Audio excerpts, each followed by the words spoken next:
The room. Thanks for coming. At this point, at 6:16, I'd like to call the May 2022 meeting of the Hollis Brookline Cooperative School Board to order. I am Holly Durlow Babcock, chairperson. Tom Zolan is joining us as vice chair.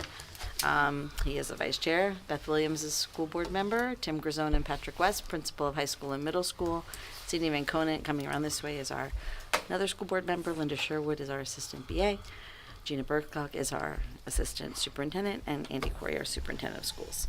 So at this point, I'd like to take a motion by roll call, that the board by roll call go into non-public session pursuant to RSA 91 -A:3 2A, dismissal, promotion, or compensation of any public employee.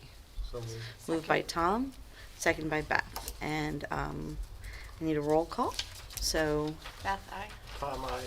Holly, aye. Cindy, aye. Okay, so we are currently in non-public at 6:17.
from non-public. At this point, I'd like to appoint a process observer. Do I have a volunteer of the many board members that are currently? Yeah, Cindy, you good? Cindy will be the process observer. Tried to talk to Gina into it. No, she didn't want to do it. Okay, agenda adjustments. We have to add a motion to, we have to add one motion from non-public during deliberations, which we'll do. And then also, we need a motion for appointments. Like, I'll read the list of appointments for the board appointed to committees and things, so we're going to need to do that. What? Where do you want to do that? I'll do that during deliberations. Start with that? We'll just start with those two motions. We'll go first. Is that okay? Thank you. Are there any other agenda adjustments from anybody else? Seeing no opposition to those, we'll be doing that. And now we need nominations, resignations, and correspondence. We'll start with a few resignations. The first one is from Audra Saunders. Please accept this letter as a formal notice of my resignation as an art teacher at Hollis Brookline High School, effective the last day of the 21-22 school year. After a period of consideration, I have decided I will be pursuing a new career outside of education. Thank you for allowing me the opportunity to serve the communities of Hollis and Brookline. And again, that's from Audra Saunders. Okay, so, yeah, I need a motion to accept accept the resignation of Audra Saunders. Second. Any discussion? All in favor? 4-0. The second one is from Lindy Pruitt. Please accept my resignation from my position as an English as a second language teacher for the Hollis Brookline School District. My last day will be June 30th, 2022. I greatly appreciate the support and opportunities the district has provided me. Although I will greatly miss the students and staff here, I have made the difficult decision to move out of state. Sincerely, Lindsay. Okay, so I need a motion to accept the resignation of Lindsay Pruitt as an ESOL teacher at the co-op schools with an effective date of June 30th, 2022. Second. Moved by Tom, seconded by Beth. Any discussion? All in favor? 4-0. The next one is from Abigail Portu. Please accept this letter as formal notice that I will not be signing my contract for the 22-23 school year and will be leaving my position as a history teacher at Hollis Brookline High School. Please let me know if there's anything I can do to assist before the end of the school year. And again, that is from Abigail. Thank you. I need a motion to accept the resignation of Abigail Portu as a history teacher at the high school with an effective date of June 30th, 2022. Second. Moved by Tom, seconded by Beth. Any discussion? All in favor? 4-0. I just want to see if you can correct the motion. It's Lindy Pruitt. Did I say Linda? Lindsay. Did I say Lindsay? Yeah, so the motion, do we need to go back and correct it? I meant to say Lindy Pruitt. Ms. Pruitt. Thank you. And the final resignation comes from Claire Perret. For the past 7 years, the Hollis Brookline Co-op has offered me invaluable opportunities for personal growth and professional development. I would like to extend my most sincere thanks to you, my administration, the staff, students, and community. While I always saw Hollis Brookline as my forever teacher home, I have an opportunity to continue my work in education in the private sector. As I love the Hollis and Brookline communities, the parents and students whom I have served, and the colleagues and administrators I have worked alongside, I must pursue my professional growth in this new opportunity. Again, that came to us from Claire.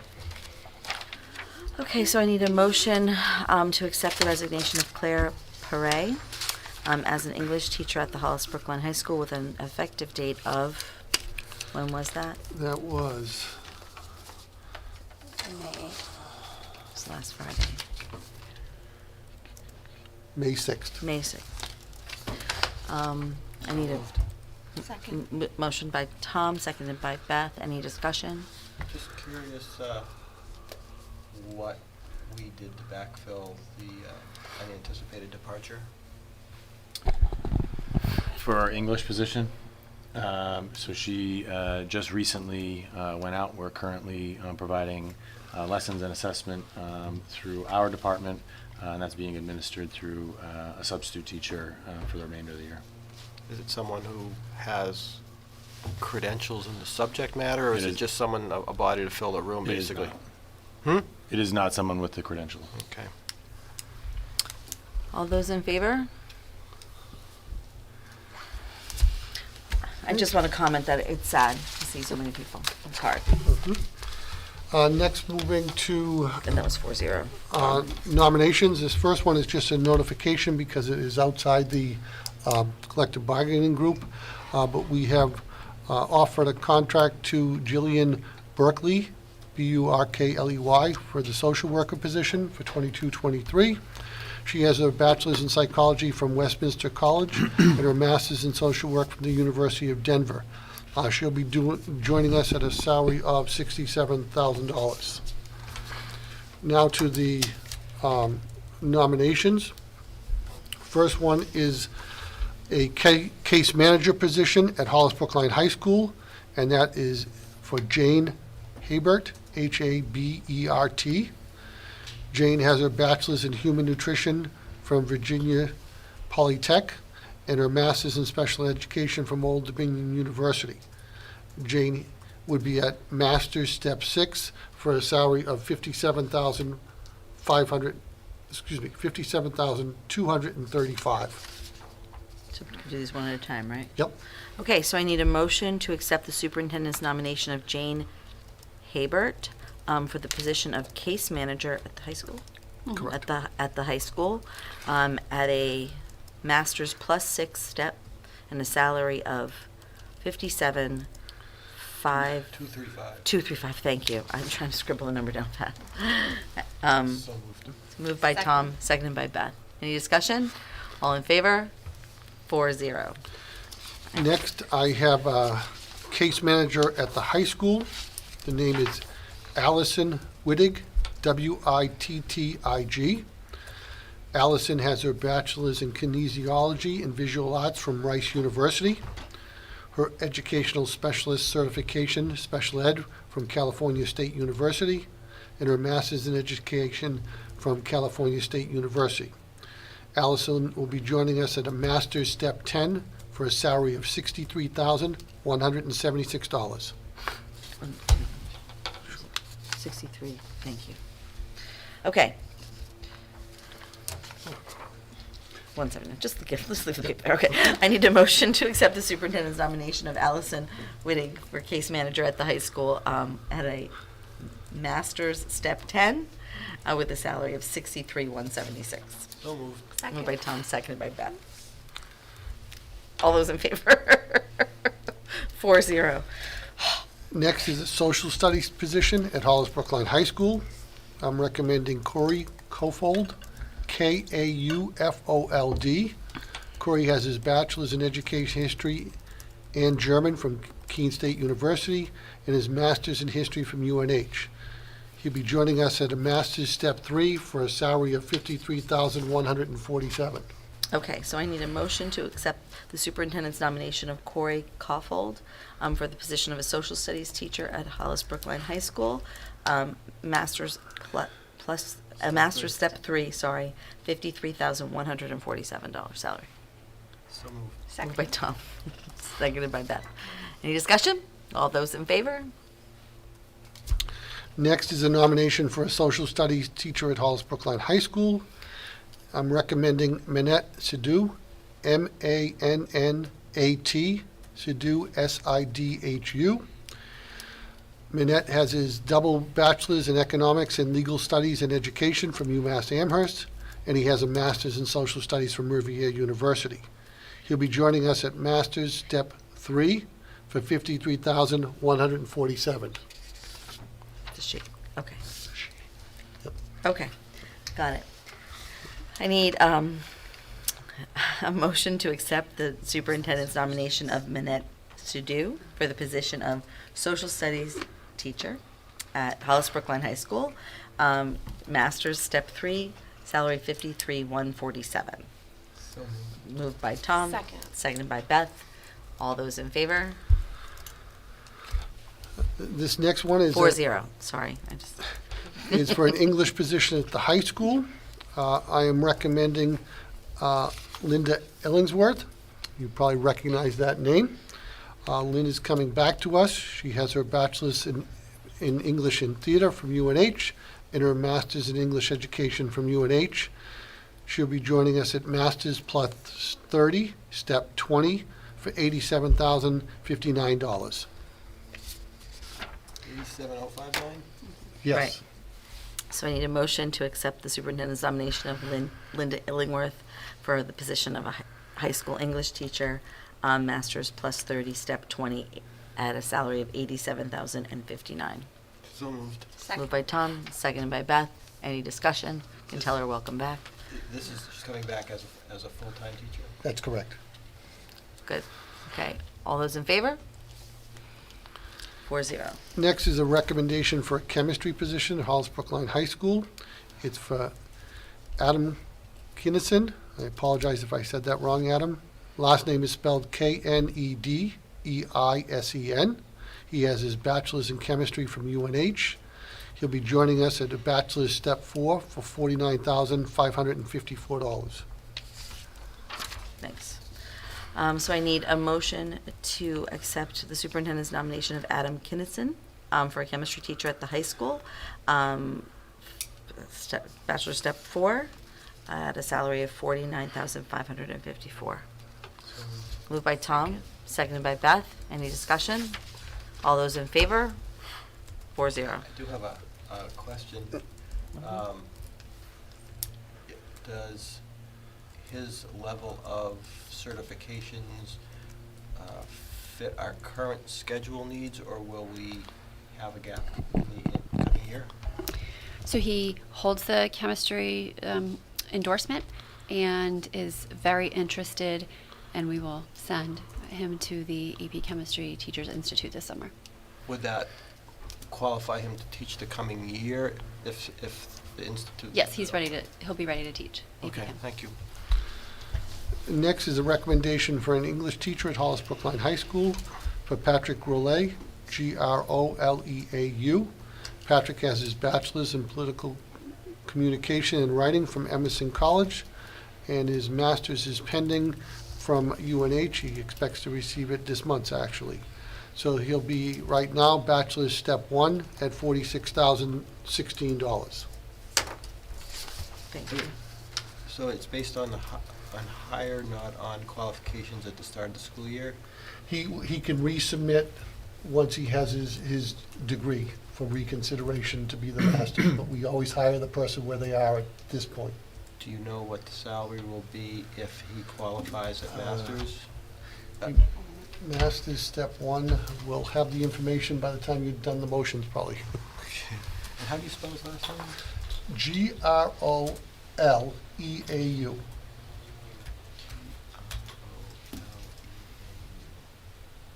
Thank you. We'll wait. And what was the? Master's 1, Step 1 amount? Bachelor step 1. bachelor step 1? No, He'll master be step moving 1. to master. 50,587.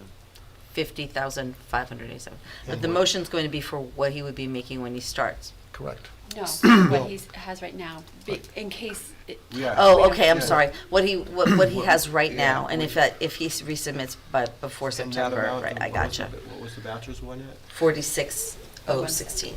46,016. Thank you. So I need a motion to accept the superintendent's nomination of Patrick Groleau for an English position at the high school, bachelor step 1, with a salary of $46,016. So moved. Moved by Tom, Second. second by Beth. All those in favor? I'm running out of paper here. I know, I can't write them, I'm just gonna read them. And the last one is for Catherine Ransom, Ransom. This is for the middle school special education administrator's position. So she'll be working with Patrick and Ally. She has a bachelor's in psychology from Emory University. She has her master's in developmental psych from Boston University, and she has her CAGS from Southern New Hampshire University. Her salary would be $87,500. Just so you know, the middle school position is the 220-day position, so that's why there's an administrative adjustment on that. So is this considered a teacher's contract at all? No, Okay, No. so it's not on a table. correct. She is administrator, What's that? in this case, a coordinator. Do you hear dinging? I hear a bell outside. Okay, thank you. Okay, thanks, I need to, Oh, I just need that, I'm sorry. That's okay. Okay, I need a, motion to accept the superintendent's nomination of Catherine Ransom, in the position of middle school special education administrator, at the middle school, and, with a recommended salary of $87,500. So moved. Moved by Tom, seconded by Beth. Are there any comments or questions? All those in favor? 4-0. And that is it for, Just a general question for Sure. you. Could you remind me, what does the CAG certification cover and allow? your CAGs with required internships Mhm. takes you all the way through the superintendent. What does it stand for? Do you remember? Certificate of Advanced Graduate Studies, Okay. and some places they'll call it a CAES, which is a Certificate of Advanced Educational Studies, but it's basically, you've done the coursework pretty much for a doctorate, but you didn't do the dissertation. Thank you. Those are the Really? percentage. Oh, I need to sign all those? Okay, Yep. I'm gonna do that Yep. in a little few. You've got a lot of minutes. staff with that Yeah. level of Yeah, yeah. achievement. Sounds like a nice slate of people. Okay, so at this point, do you have any correspondence, or are you good with that? The only correspondence that I have is, I just want to let the folks out in the audience know that the Brookline School District will be having a special district meeting on June 9th at CSDA at 6:30.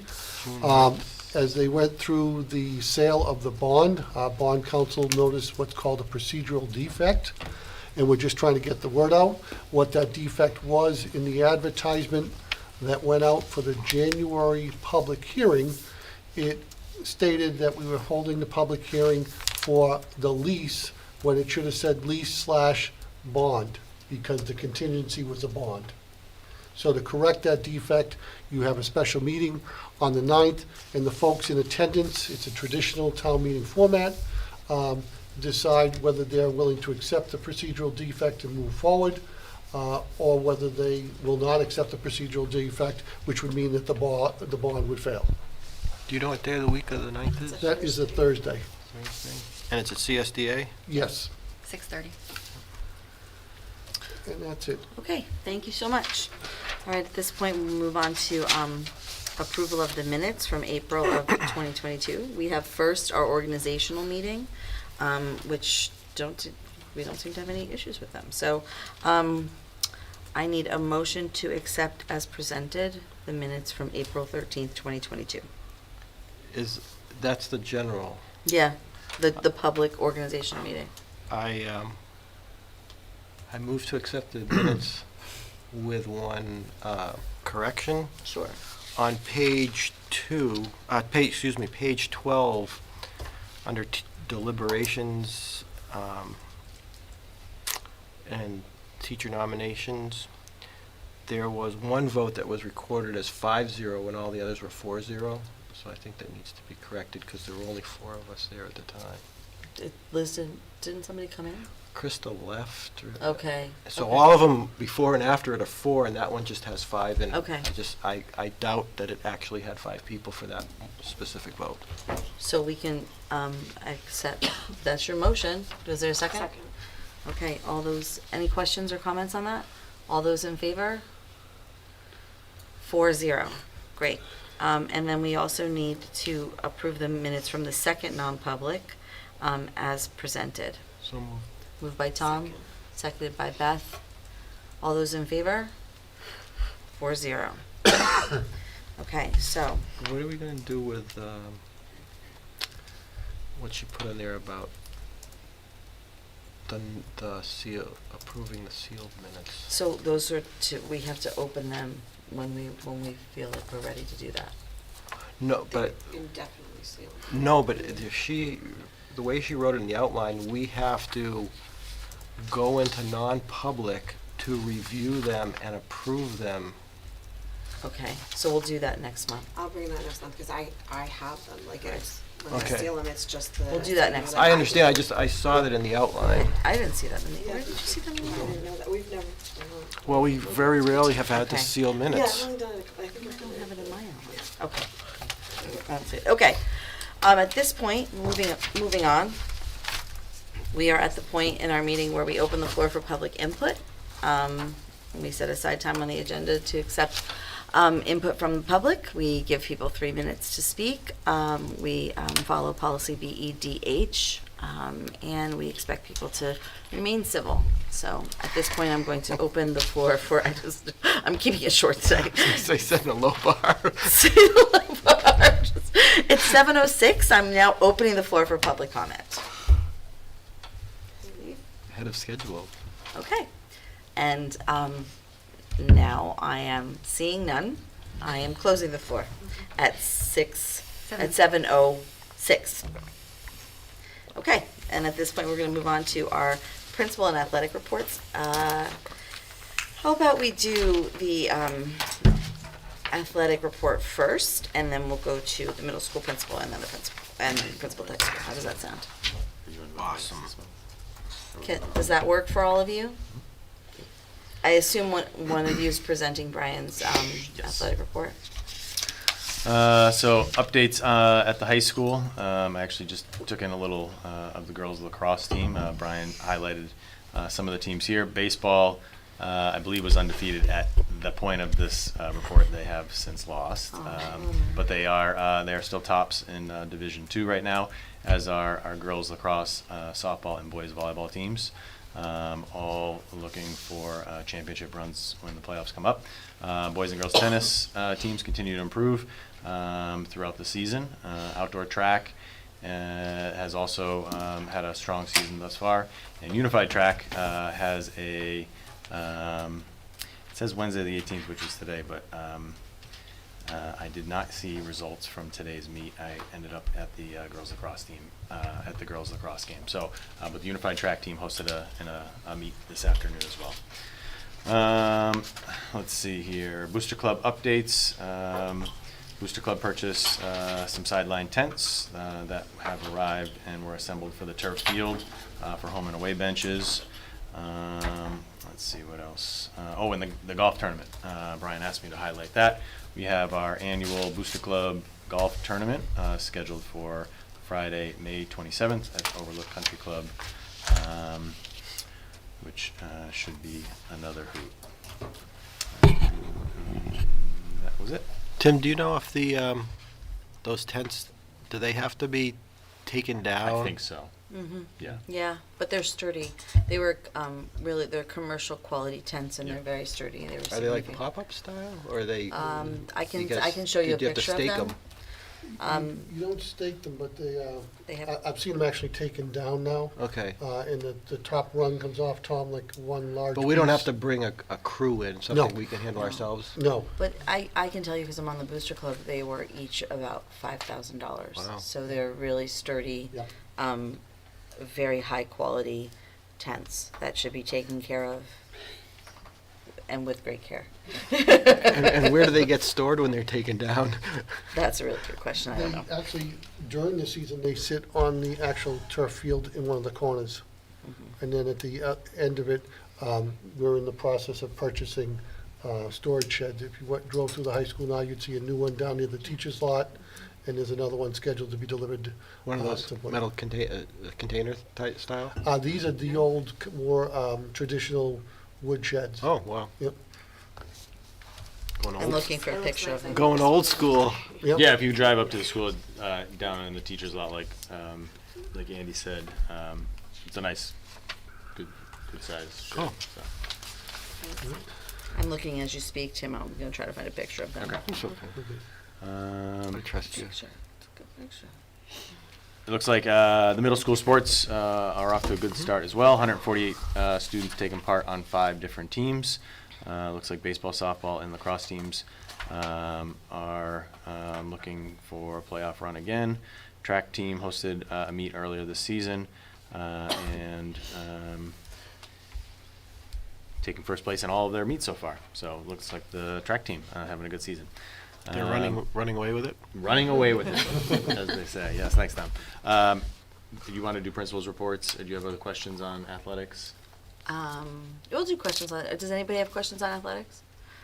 I'm just gonna comment that the boys lacrosse program, which is not having their great, best season ever, but they did raise the $3,000 for the Alzheimer's Association. Alzheimer's, yep. They did a really good job with that, so, He forgot about it. yeah, no, it's there, so we can see it. So they're all, I mean. With it's playoff just- hopes. They have With hopes, playoff they do, hopes. they do. I mean, and it's just, it's great. It's so great. The kids are out and it's all normal feeling, sort of. Yep. And that's great. Yep. So, congratulations to the kids who are involved.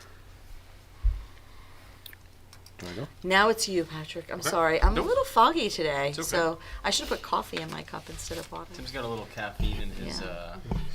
Yeah, seltzer. no, thanks. I'm not. Chocolate does that. Chris is not here. No sorry. chocolate. So we have our end of the year celebrations coming up. It's not on here, but we had our spring fling dance 2 Fridays ago. Over 200 students attended. Wow. The Oh, dance wow, went kids. great. Most of the dancing was going on in the gym. We still had the activities in the music and the NPR, but it was a great dance and students were well behaved as usual. With the end of the year activities, we have we're bringing back the Step Up Day on June 14th. 8th graders will go up to the high school for a little while. Incoming 7th graders will come to the middle school, so they'll do a little meet and greet with their teachers. We're also hosting the Luau Dance, sending 8th graders to Canopy, and hosting some outsiders activities for 7th grade students. We're doing our award ceremonies on the last day, which will be highlighted with the 8th grade Robert E. Kelly Award. Band and chorus, our spring concerts are, this is actually has been updated since this. There was a conflict with one of the elementary school conflicts on Tuesday, so the chorus concert is Monday, June 6th at 6:30, and the band concert is Wednesday, June 8th at 6:30. Big congratulations to our students who were at the Honors Band concert at Manchester Central High School 2 Saturdays ago. In the band, there was Sarah Bauer and Elizabeth Fry, 2 8th grade students. In chorus, 7th grade students Mia Cardona, Jacob Kolb, and Mary Robinson, and also a 7th grader on strings, Arvin Venkatesh. A big congratulations to Genevieve Scales for winning not only the local Daughters of American Revolution essay, but also taking first place in the state level competition. She'll be moving on to the regional level, and we're all very proud of Genevieve. Our garden club has been hard at work at bringing back the greenhouse and getting it all ready for springtime. Big shout out to our nurse Danielle Barabee for taking on the garden club advisor. They've actually been working with a local high school student from Troop 465 who's working to help renovate the exterior and make way for a mammoth sunflower patch. What's that picture? It's nice. There's Those are actually bunnies. That Oh, those are bunnies. Yes, so we actually reached out to Beaver Brook just to see if they could help get the bunnies in a safer place. And did they? I have not followed up with Danielle yet, but I will tomorrow. Sorry, Am those I- bunnies. Buster would suggest a place. Yeah, I was gonna say. Don't hear my hostas. That's all I have to say. Attached are the expected average enrollment numbers, which we can discuss a little bit further if we'd like. And then the upcoming dates. I don't know why it was deleted, but we do have our career fair tomorrow, which we've been prepping and getting ready for. We have about 30 individuals that are coming with all different backgrounds and careers. We were able to reach out to some local career tech education programs. I think Milford and Nashua are both planning on coming to talk about their CTE programs to our 8th graders. Thank you. And So that's, before you go on to the class sizes, I just want to offer, is there anybody have any comments or questions on the middle school report? I mean, as you know, the school board always extends our congratulations. I can't speak for everybody, so I'll just speak for me, but I extend congratulations to the band and chorus kids who have that honor, and also to Genevieve Scales for her excellent essay. That's great. Now, class sizes. so this is a first for me. Do do we just run through? And just, if you could summarize just quickly what you, any of the challenges that you're facing this year with class sizes or any concerns you have, or any of the positives, I guess, is what I would say. Yeah, and particularly if there's any outliers or things that, I mean, it is your first year, Patrick, so Yep. you have nothing really to compare it to, but. Well, Tim helped out and kind of ran me through the how to get everything going. I think one of the positives is we're offering 4 sections of pre-algebra in 7th grade, which is creating some smaller sections in Math 7, which I think is a positive. Being an ex-math teacher myself, it's just nice to see all the different levels of math that we do offer, and how high of a math offerings we do at the middle school. I just have been impressed by that. Our numbers in chorus are pretty high, so we're going to be adjusting some sections, I think, there to try and bring numbers down. But our chorus teacher has expressed that she would want more bigger numbers in the chorus classes, just because oftentimes it's tough to find the baritones in the middle school. So I think they're trying to get more voice-changing interest from that. technology.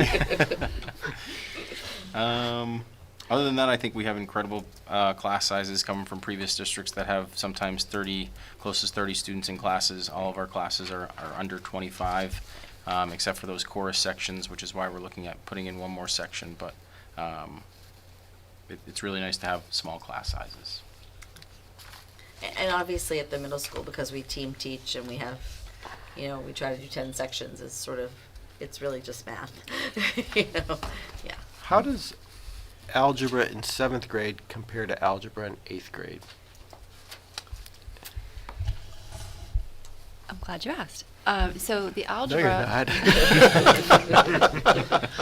The algebra class, it follows the same curriculum, and so there's a conversation that takes place to make sure that when a topic is added, it's added across all the offerings, whether it's offered in 7th grade algebra, 8th grade algebra, or at the high school. And we, work very hard to make sure it's really similar. Now, 7th grade algebra is a little bit different, and it also incorporates any of the skills in 8th grade math that haven't been taught, because the 7th grade algebra students, if you recall, did it 6th, 7th combined as 6th graders. So there are a couple topics that are just not part of any of the curriculum when you're jumping over 8th, which is really a pre-algebra class. So those are woven in, but we want to make sure that there's consistency. We are looking to further that consistency by having our 7th grade algebra work alongside one of our high school algebra teachers with the instruction. Is there any option in the future to just have it middle school algebra and have 7th and 8th graders take it together, so that give you class size and scheduling flexibility? So it is slightly different with 7th grade algebra because you do spiral in those 8th grade standards, whereas 8th grade algebra does not. And then that also breaks up the team approach that we value here at the middle school. So you're saying you don't want to do it? It's in conflict with the team approach. So there were some reasons that would suggest it would be best to keep it the way it is. Some reasons in terms of class size and flexibility would suggest that we would want to go that way. I don't view us looking I'm at also that in the thinking in future. terms of continuity, where you have, if both of them are potentially feeders to the same stream, and they're going to be joining later on, the earlier that they have common foundation. I didn't have team approach, but particularly in math when I was taking it, was being taught based on what the course content was, not what your grade was, and it actually helped to get some exposure to some of the older kids and stuff. But I was just wondering, because I know with math we often have either teacher availability or class size, particularly with the advanced shifting, and if there's the possibility to give ourselves and our students a little breathing room, it seemed like a natural thing, but you're Yeah. the expert. Sounds like it's pros and cons on either side, Right. Tom. Are there any other questions on the middle school class sizes? Does any of the staffing changes screw you up? Nope. Okay. And just for the public's information, this is we get a preview of the class sizes in May, as per policy, and then we'll see actually what the class sizes are in October. And the reason to do that is so that we can actually learn the process of how scheduling works and have a better understanding of how scheduling works, and also the public can see that we're trying to predict, and then sometimes our predictions aren't exactly what we expect. I was just curious, what's Wilson reading? It's well, I'll let somebody else answer that. What's What was the Wilson? question? What's Wilson reading? It's an individualized reading program to help students get up to grade level. It's a Okay, service. so that's why there's 9 requests, but it's a average class size of 1, but does that mean that 9? It's individual. So, but it's not like we denied it to 8 kids? No. No. No. So there's a little asterisk to the side that particular class is still being determined based on student needs. Okay. So I there's just- 10 sections offered. And I one didn't student understand the class. math of the chart. Right. Yep. Okay, so moving on to the, thank you, Patrick, great job, and course. it'll get more comfortable as you do it again in October, and then next May. When we change the rules. And then the policy committee will probably change policy, because we do.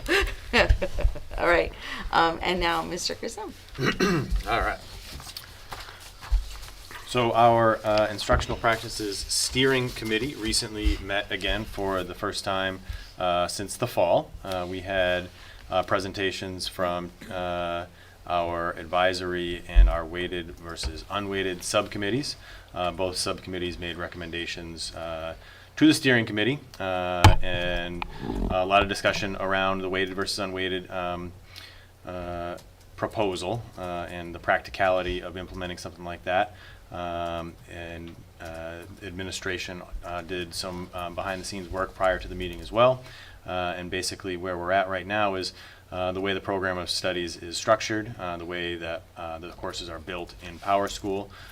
This proposal to present both the weighted and unweighted GPA on student transcripts is not possible at this point in time. It would be something that we would have to revisit down the road, and it would include rebuilding the classes in Power School to include both calculations for GPA, so both the 5.0 and the 4.33 scales. Our advisory committee also made a recommendation to the steering committee for a Monday home-based CAV block to be implemented as a first step in the advisory implementation. The steering committee discussed in depth the benefits of advisory, as well as the importance of timing for such a proposal to go into effect. And we landed on a recommendation that the advisory subcommittee bring this back, present to staff to assess and evaluate and gain input for the optimal timing of implementation. Congratulations we had 7 musicians. I will name them: Emily Fox, Liam Sinclair, Claudia Pack, Isabel Hugh, Molly Peters, Sonia Colford, and Harry Surrett for their excellent work at the NHMEA All-State Festival in April. This was just prior to our last board meeting, so it did not make my report. But congratulations to those guys for their tremendous honor and their performance up there. We have a performing arts field trip proposal. This is an overnight trip to New York City. It is a 5-day trip. And there is a mistake in my title for this section. It is March 2023, not May 2023. So next March 2023, there is an attachment to the board report that includes a detailed itinerary with all the information that goes into this particular trip. I am in support of this trip. And as it is an overnight trip, it does go before the board for approval. Challenge Day is something that HBHS is looking to bring back once again.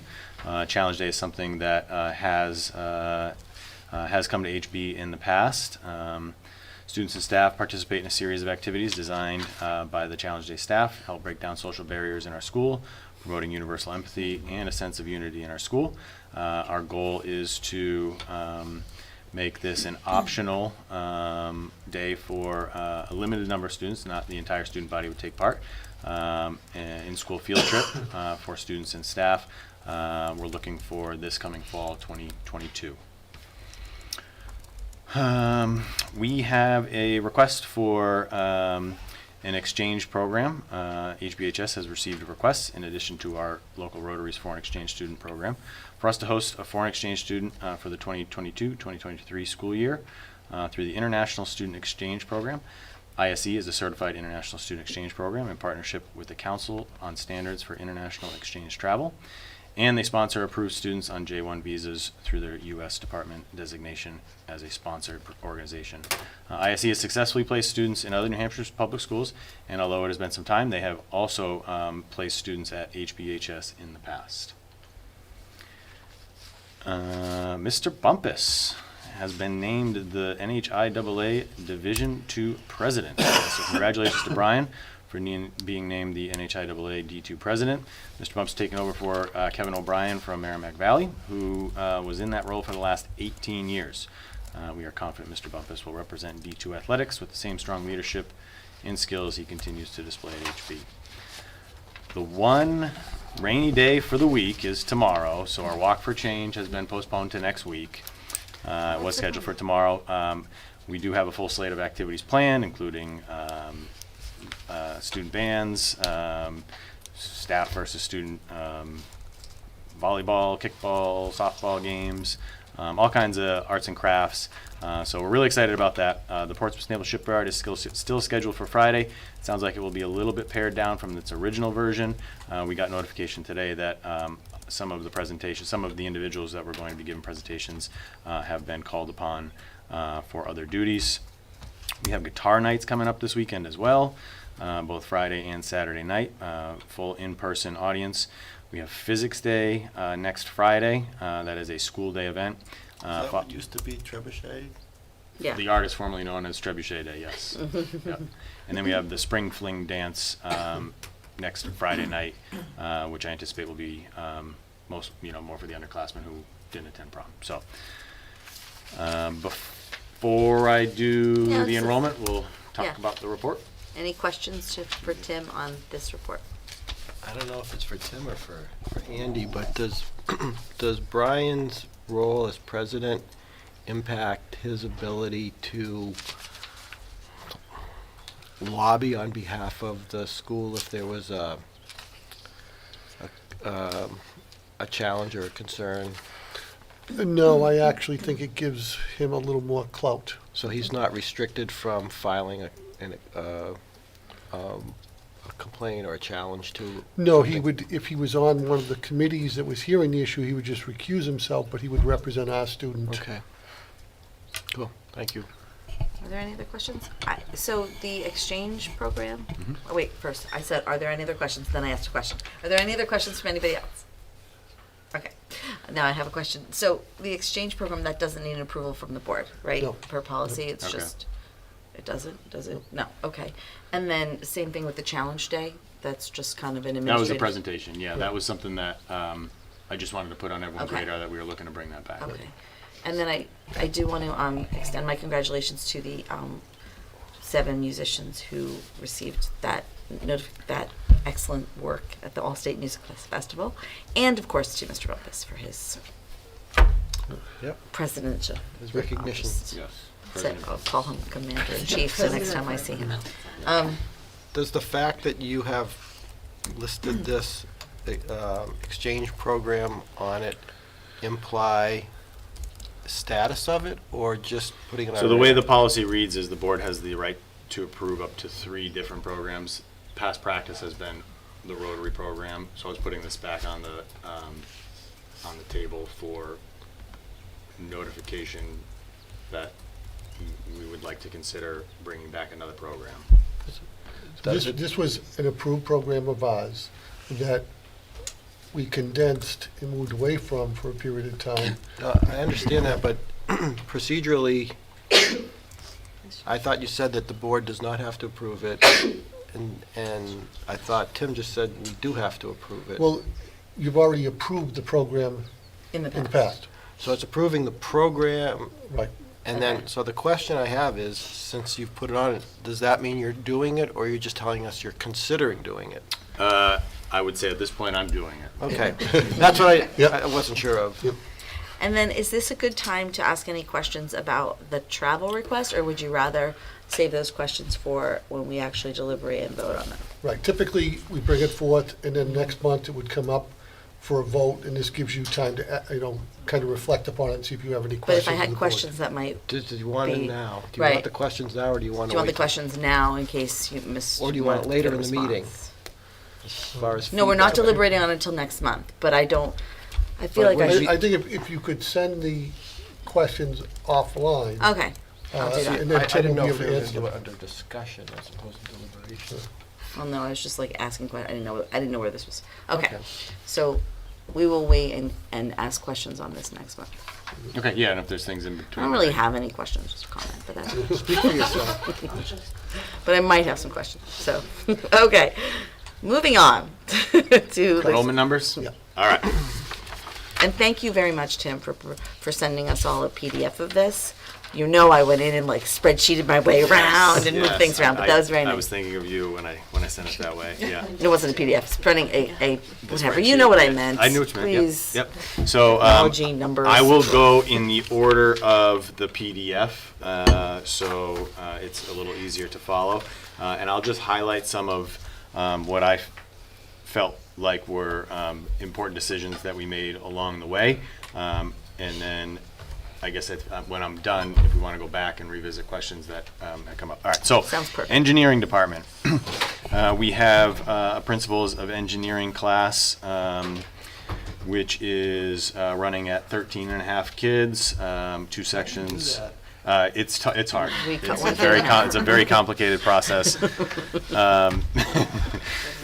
So 27 is too high. We are limited in engineering, both with our kits, our project kits. So we have groups of 4 or 5 students that work together with their VEX kits. And then in addition to that, we're also limited. We have laptops that are set up. We have 24 of those. So depending on the course, it may have more limitations or fewer limitations, but 27 is far too high, so that's a course that needed to be split, so we will run that in the lower teens. Let's Same see. teacher, though, for both sections, right? Yeah, Mr. Photo. Yep. And that's a year-long class, right? The principles of engineering, let's see. You've got 2 It is, yep. sections as a minor. Yeah, but it runs all year. Yep. Right, okay. English, we have advanced writing, 1 section of advanced writing, let's see, advanced writing is running at 13 students, so that is on the smaller side. We are not offering journalism 2 this year, so advanced writing is that one of the senior elective writing courses that will be offered. So we have poetry and journalism, which will run all year as options, along with advanced writing for our senior elective writing courses. If you look at our family and consumer science section, we have. You may have caught that there is 1 extra section in there. We have that being taught by a teacher from outside of the department. The numbers are really healthy, and we had an opportunity to have someone teach 1 additional section there. A guy I know did that at one point, taught outside of his department. What are you referring to? Family the- consumer under science. foods and nutrition. Foods and nutrition. Oh, okay. So we have additional section beyond Mrs. Hancock's. Let's see, she would have 10. So we should have 11 in here, 4, 5, 6. I'm just not sure how you. Yeah, there's So she 11. teaches- There's 11 so Mrs. semesterized Hancock courses. teaches all of these classes. Oh. She teaches all of these, right? Doesn't she teach? Yep, she so teach- one of those so Foods she- 1 classes, there's 4 sections of Foods 1, Foods and Nutrition 1. Oh, So she it's has the- a- it's there's the- 11 it's the classes. six. Yeah, there's Right. 11. So there's, So there's 11 classes, and Okay, she just- can't teach, Yep. she teaches 5 in one Yep, semester thank and you. 5 Yeah, in the sorry, other, I so should've been more she can't specific. teach more than 10. So Oh. there's an 11th one, Yep. and somebody I from didn't another realize it was all the department same teacher. is teaching which class, what are they picking up? Foods and Nutrition 1. Oh, they're taking foods and nutrition, Yep. okay. Yep. Math. Accelerated geometry, we have 2 sections in a similar number, 13 and a half as the engineering course there. 2 sections of 13 and a half versus 1 section of 27, the accelerated geometry class. We did pare that down, and that is in line with our general geometry numbers where we're running at 3 sections of 13. If you recall, the general geometry course is on the Algebra 1A, Algebra 1B track. That's for students in that line for their math sequencing. Running Start Algebra 2, we'll be running at 3 sections of just over 13. Running Start Algebra 3, similar numbers, 3 sections of a little over 14 students. For our PE department, in a similar fashion as the family and consumer science numbers, our elective numbers again are healthy in PE. If you recall, we did increase our FTEs in the phys ed department, so we will have 2 full-time teachers in PE, and even with those 2 in, we still had the numbers to support an additional section of the outdoor adventures. So that class is going to be, again, taught by someone outside of the department. So we do have, there should be 21 sections in here. And we have an individual who's teaching that additional section. So good to see the PE department coming back with healthy numbers there. Our science numbers, anatomy and physiology, there were 25 requests. We made the decision with the state limit being 24. We wanted to make sure that we were within that scope. So we have 2 sections of anatomy and physiology. They are on the lower end, looks like about 12 and a half on average here. would the schedule allow you to drop a section if you really, if the numbers drop down below 25, below 24, when it becomes real? You know what I mean? You mean a teacher not teaching a 5th class? What I mean is, if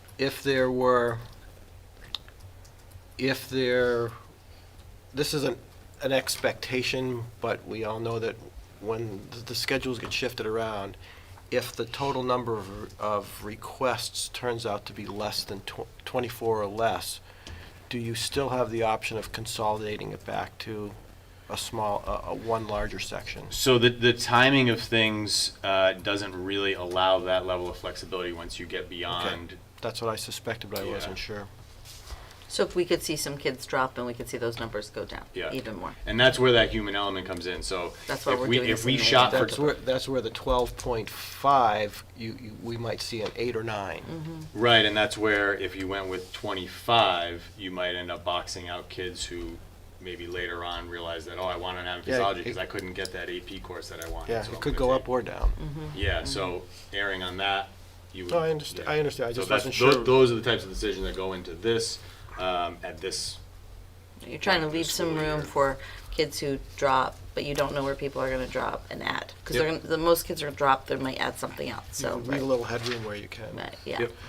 When you bring a staff member into a department to teach a class that they're not in that department, is that usually an extra class for them, or do they have a fewer class within their own department? I wouldn't say one is usual. I would say for the 2 scenarios that I've described so far, Yeah.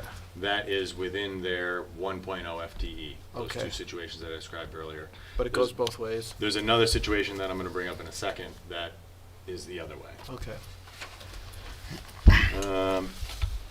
So, let's see. AP Environmental Science. Conversely, we are running 2 sections instead of 3 at the healthy number of 27 right now. We have 54 requests. That was a decision that was made when we put this schedule together. So conversely, that was one that went the other way. We And have, just to interrupt, sorry. Yep. Is that I mean, so we max at 24, is that like what about labs and all of that? do you want to speak to the requirements for labs? So we do have a requirement for the 24 students in a lab-based course. The likelihood that all 54 students would actually be able to obtain this on their schedule, I can tell you right now, I know it's not happening.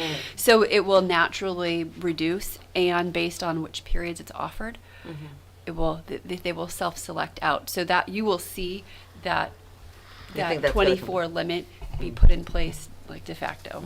Okay. To Tom's question earlier, we have a teacher, we have a special ed teacher, who case manager, who's taking on a section of physical science next year. And our honors chemistry courses, we made a decision to collapse from 4 sections down to 3 sections, and that puts our numbers right at about 20. So that's a nice healthy number. Have we backfilled the leave of absence for physics yet? No. So these numbers are without that, filling- without that. So that with- anatomy, I'm sorry, the AP Environmental Science decision, that was a ripple effect of creating a schedule without that particular person in play, as is the decision to have that special education case manager teach a section of physical science and collapsing a section of the honors chemistry, even though it's a different discipline within science, it's still a ripple effect from that decision within the overall department and who teaches what. Sure, makes sense. Are we still looking to fill that position? To fill physics, Yeah. the posting is still up. I am very doubtful that we Okay. will. So we haven't made a conscious decision to stop looking. No, but we've moved forward. I mean, students You're are not loaded. counting on it. Yeah. Moving on to social studies, we had a low number for one of our elective courses that we did decide to run, contemporary issues. We did make the decision to run that. It was You are making it crazy. it was interesting, and I will find the course in a second. Oh, legal studies was way up this year. Legal studies, we had 56 requests for that. So we decided to create, it's only one singular section, but it is, I'm sorry, it's a semesterized course, so 2 sections. But that's going to run this year, and those will be pretty healthy numbers. Those are going to be upwards of 28 students per section. So that, I think, was in relation to the lower contemporary issues request this year for whatever reason. Moving on to visual arts, we have AP Studio Art. I tried to present the information so you can see how the courses, AP Studio Art is layered over drawing 1 and 2, so those numbers that you see there include 2 courses overlapped, so that number of 16 students in the class includes students from both drawing 1, drawing 2, and AP Studio Art. Painting 1 and 2 is also a combined course. There's actually 17 students taking painting 1. There's 1 student taking painting 2. So we did have the opportunity to offer painting 2 to a student, just overlapped within the same section. Let's see, 3D design. We are choosing to run that class. That is a lower enrollment class, but it was something that we did want to offer. Our students who are interested in the arts and We felt it was important to maintain our programming for those who continue on their learning path in art. We didn't want to remove that for those 8 students, so that was a decision we made to keep that. AP French, moving on to world language. AP French in a similar light will run next year with another lower enrollment number.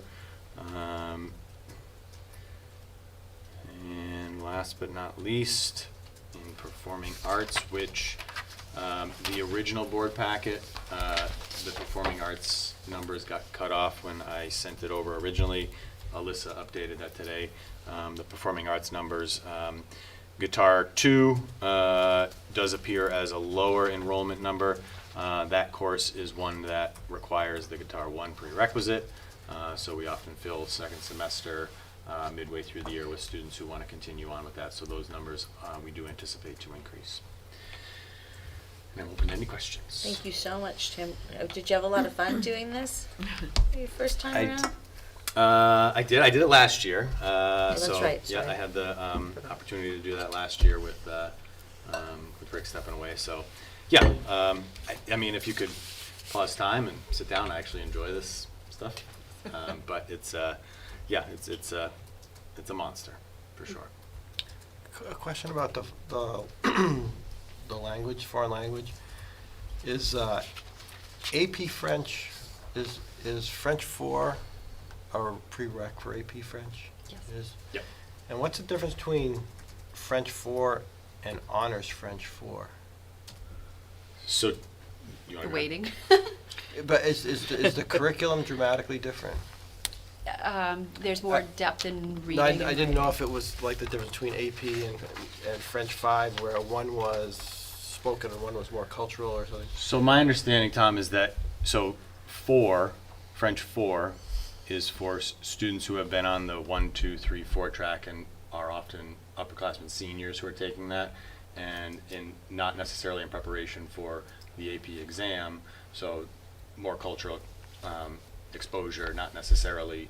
Not to say that it's not language based still, but there's not that strict curricular tied to the AP exam, whereas honors 4 that leads to 5 you're taking, or AP, that track is just more geared towards preparing for their senior year in AP. The text, the literature is more. Dense and It's like honors chem versus chem. Deeper, harder. so the kids who are taking honors 4 junior year started in 2, 3 their sophomore, 4 honors 4 their junior. Because language is one of those topics that we've talked with over the years about people having interest beyond the 2. Latin always came up. Should there be a Latin 3 to 4? And it's also one of the subject matters that seems to have very strong support with online learning. Even in a language lab type environment, not necessarily off campus, but as far as the instruction. Is there any interest in considering having a language lab type option for our students who want international languages that would allow them to explore outside of Spanish and French? I mean, that's available. Do we? Yeah, we don't have a language lab per se, but Do we have the resources to do it in the building, is the question. no. So that becomes sort of the condition, because if someone wants to stay integrated into the school environment, If they want to learn Mandarin, they can't really do it in our school. They have to do it at home. any of these, or even if they want to continue Latin. True. I have a question about the AP French. It is a small number, and in the past we've struggled. Is this an extra prep, an additional prep for a teacher? Like a... So similar to last year, if you recall, a few They years. don't, that's why I'm Okay, asking. so a few years back, the board approved an additional .4 FTE in the co-op.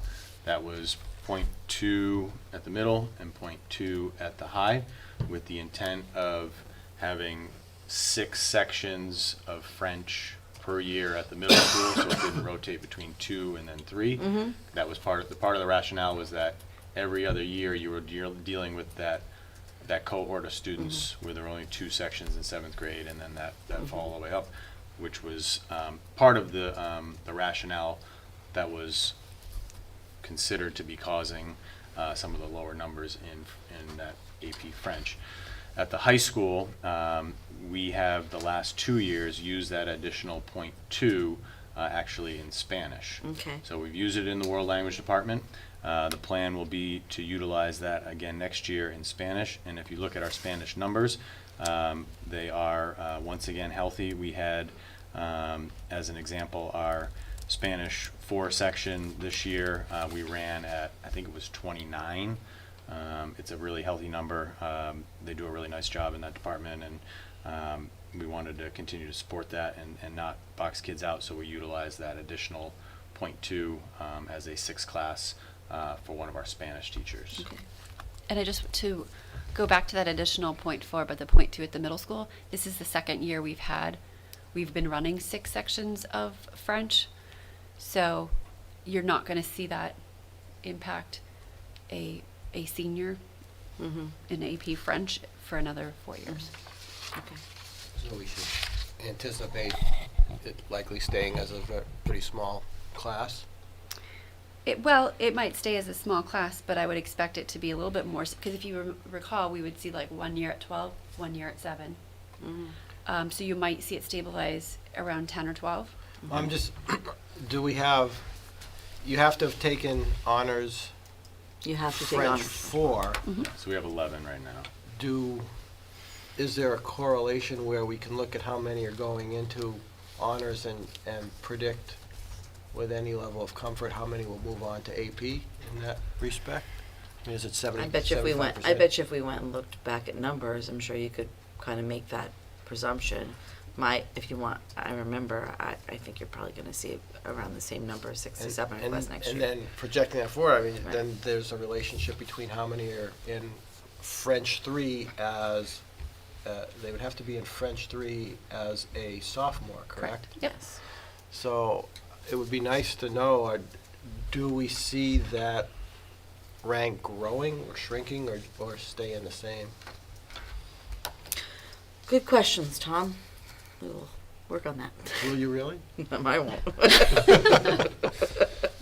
Thank you, Tim. Is there any other questions for Tim? Yeah, the numbers for Latin looks like that we're getting to a tipping point in that. He can only teach those 5 classes. He's doing the Intro to Modern Language, Right, that's and what I he's thought. doing the 2 Latin courses. So Tom had said Latin 3 before. That's just at the back burner discussion point right now.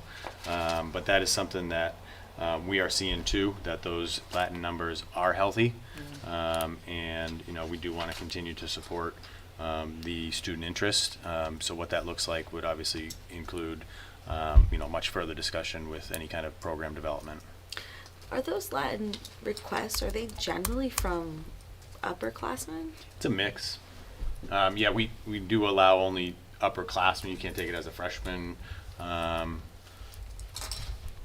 moment, please.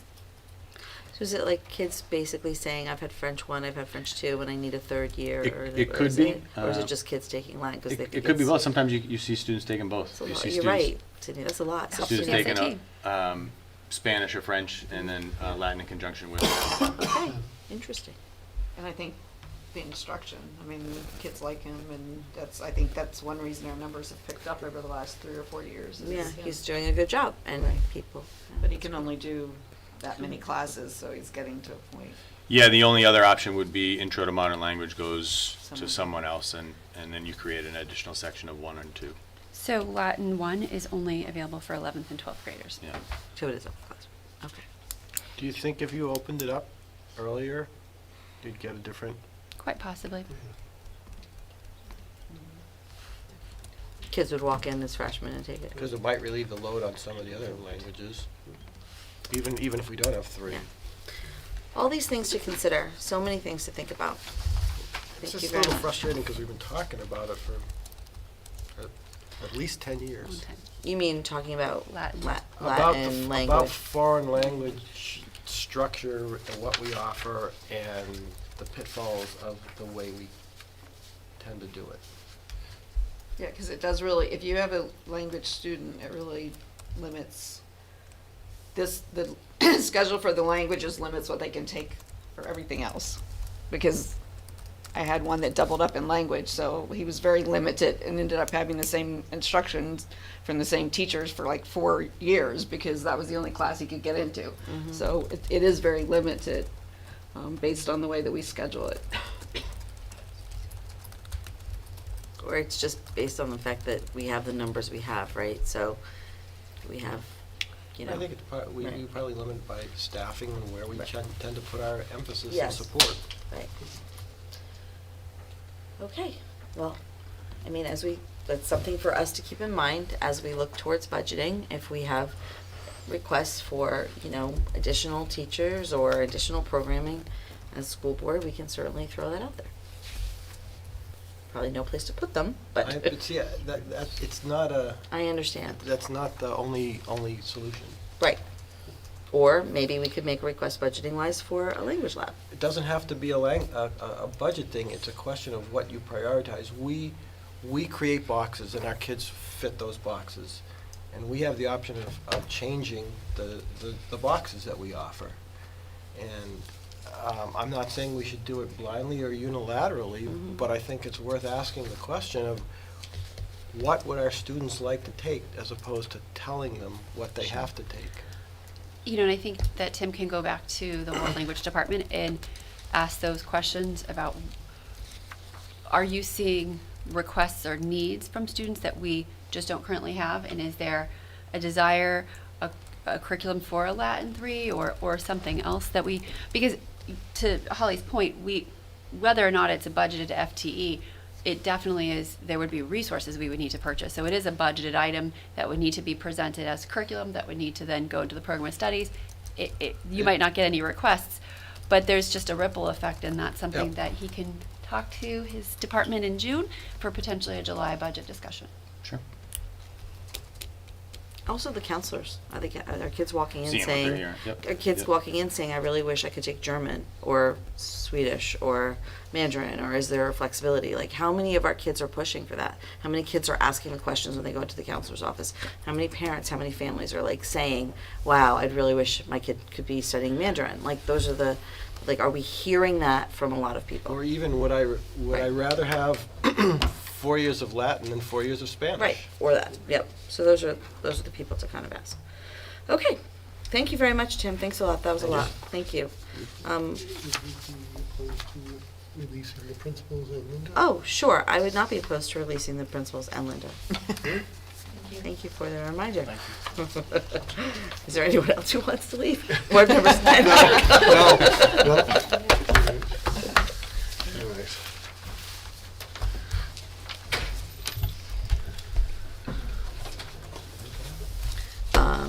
I don't think so, because I think it has to do with the website and the SAU and putting it on the website. It's but we're not calling it that. So, Are you ready for okay, the curriculum so update? we're moving on to discussion. The curriculum update, which is not really an update on curriculum, it's an update on how we're presenting. On the work, sure. Okay, So if you recall, this time last year, we started our discussion with I think. requesting our teachers to take a look at potential learning loss, if you will. That's the common term for it, but really any potential learning gaps. And they went section by section, student by student, to try to figure out what needs there were. And those were presented to the receiving teachers in the fall. And they took a look at the curriculum that they were teaching and tried to figure out how could they spiral in and fill any potential gaps that they may have seen or whatever. You, as a board, approved 4 early release days, which really allowed us to check in where our students were and then review our curriculum and then how we need to make any adjustments and how we need to make any updates, some formal updates, and present the information in a way that was more readily accessible. So if you take a look at our website right over here, Should I turn the lights off, or we're good? Yeah, I'm busy.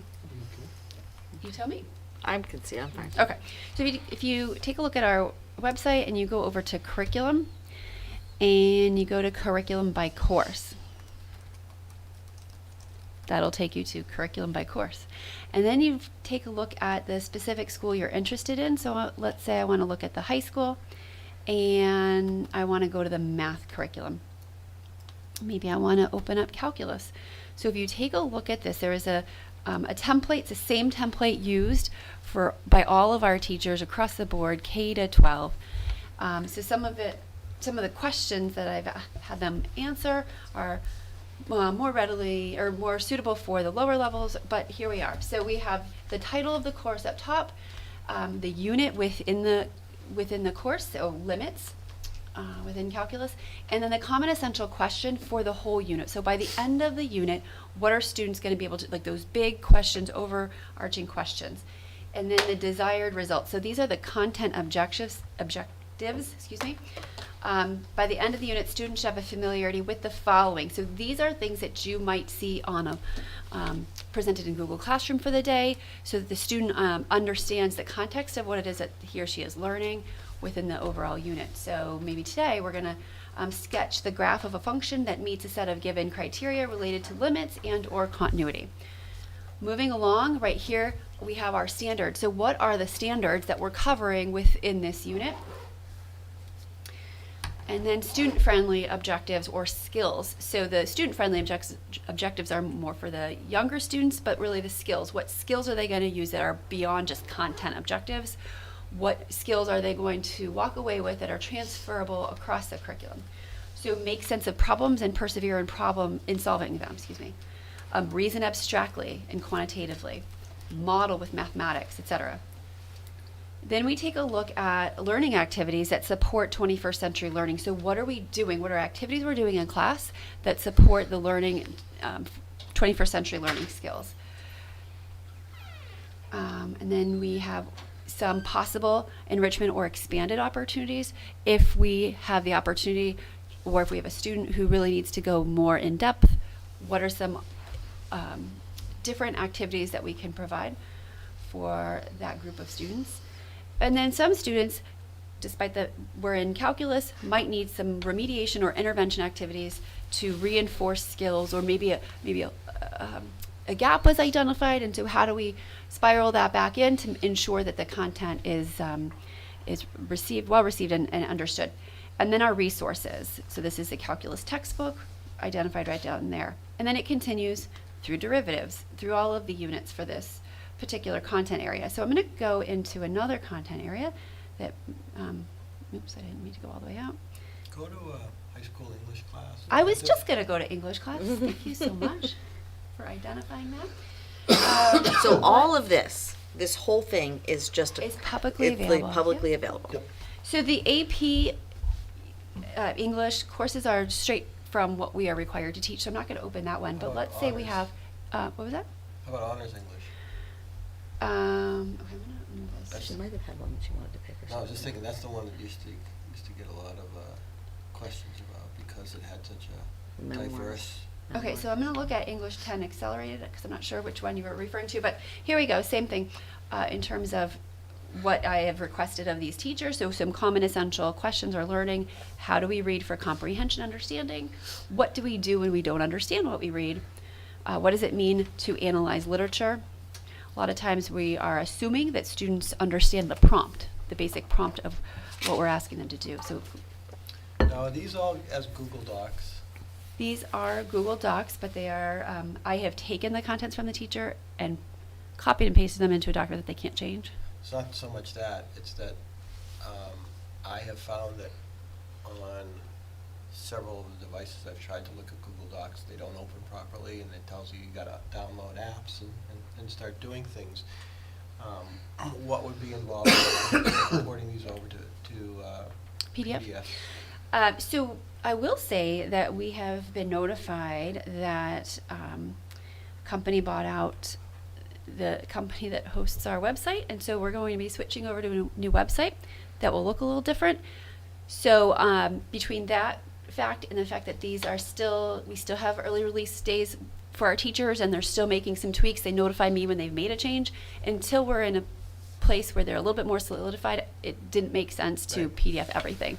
But that would be the ultimate goal once the site is a little bit more. Do these, to review them, do they require you to log into a Google account? No. Just as a, No, anybody with the link can access them. So I am currently on a different browser, not logged into anything, and you can see up in the top right, it says sign in. So I am not logged Okay, in, cool. and they're visible. Yeah, no, I understand. I'm just getting very frustrated with Google lately. You and I both. Anyway, moving on. So here are all of the standards for English, this particular course: student-friendly objectives and skills, reading comprehension, think aloud, small group oral reading, close reading strategies, et cetera, et cetera. It continues. And then as you see, here we have our resources. So not every Accelerated English 10 every year will read all of these, but these are the resources, the texts that meet the requirements of the standards and the objectives of this particular unit. So it's more inclusive than exclusive, if Is you it will. is it fair for a reader to assume, though, that something not on this list will not be used? That was my instruction, to put anything here that could possibly be read in this course, because we need to make sure that it is well known by anyone who wants to know what could be presented. I was going to, but is a staff member allowed to,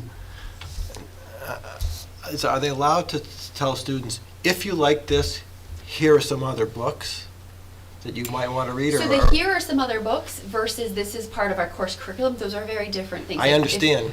So if a kid comes home and says, oh, my teacher said I should read this, it may not be that this is required for the course. It may be based on what I was asking, the teacher said, Absolutely. here's something you might be interested in. Yep, no, that's a good distinction between how you can come across a book Yeah, title. and I think it would be useful to put in this that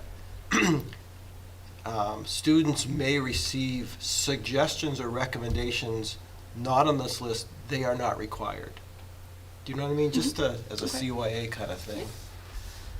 so, you've shown us, I don't need you to show us social studies, but, I know because I'm a parent in the district, we received a significant, recently, list of all the different websites and media outlets that could potentially be used in a social studies classroom. Absolutely. I assume that list is also in the social. So as you know, we have a vetting process for our web tools. I will show you that. That's the next part of this. Oh, okay. Sorry, you were going to do that, and I was just gonna do that. No, jumped ahead. That's Sorry. okay. In Okay. fact, it's a helpful reminder that I was going to do it. Anyway, so here we're looking at U.S. History Grade 9. The same setup with our student-friendly unit skills and objectives, our learning activities, enrichment, remediation. I know that I can't expect you to read this, but you know where to find it, so I'm just trying to walk you through the processes. So over here are some resources. So within this, it'll tell you whether they're articles or specific resources, like a text that's very specific, or a particular speech that maybe is being presented during this unit. But they also make reference to, I'm trying to remember the course and I'm forgetting, the research component. And what we have come across as we are vetting sites that teachers want to utilize is that many times it says that you must be 18 or over to view this new site. So what was really important to us is we wanted to make sure that we are exposing students to a balanced curriculum, and we wanted to make sure that multiple viewpoints were provided and shared. And as a result, rather than asking for permission to utilize certain resources, we wanted to make sure that parents understood that these are all the resources that we would like to utilize with our students in these research-based classes, so that they can see the different takes on, on a common topic, rather than just requesting some of the sites, because that might seem skewed. So that was for humanities. That was for both the English department and the social studies department. But I will go through over here and show you under the administration tab, there is under information technology, the SAU 41 district software list. This is linked in our registration document that parents complete in July, August, and they sign off on them.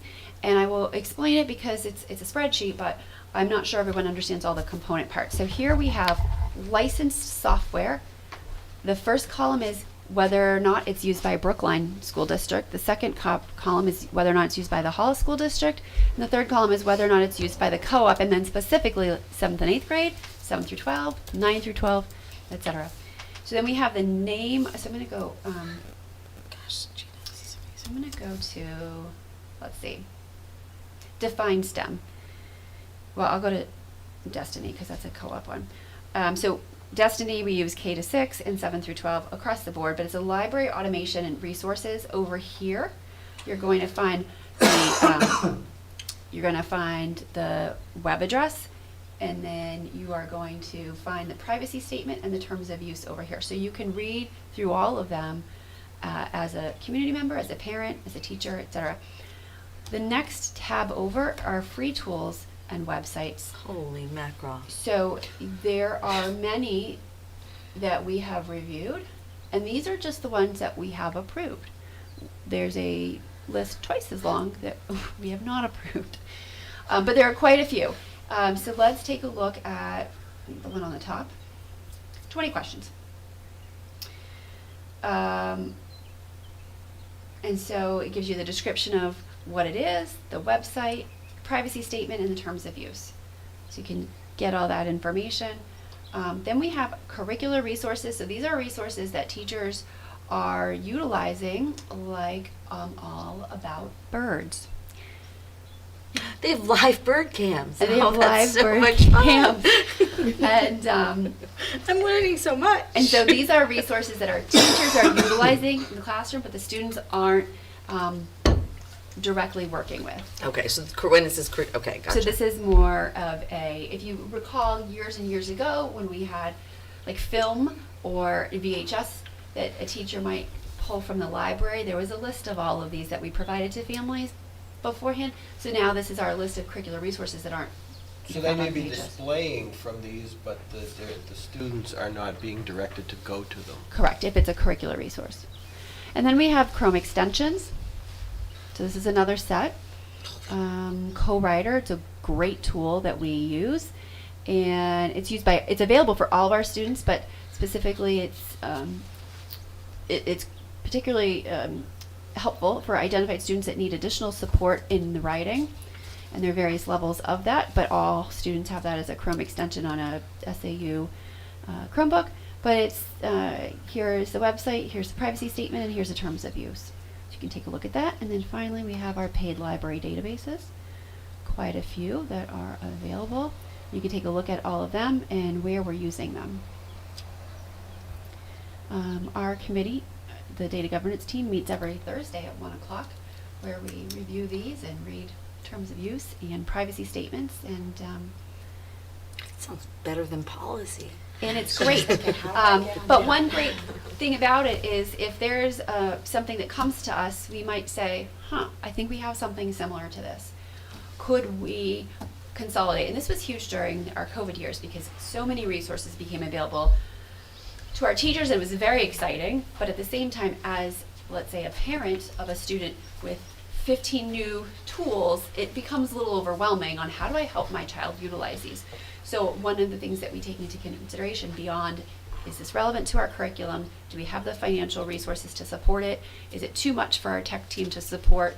And also, does it meet our standards for privacy in terms of use?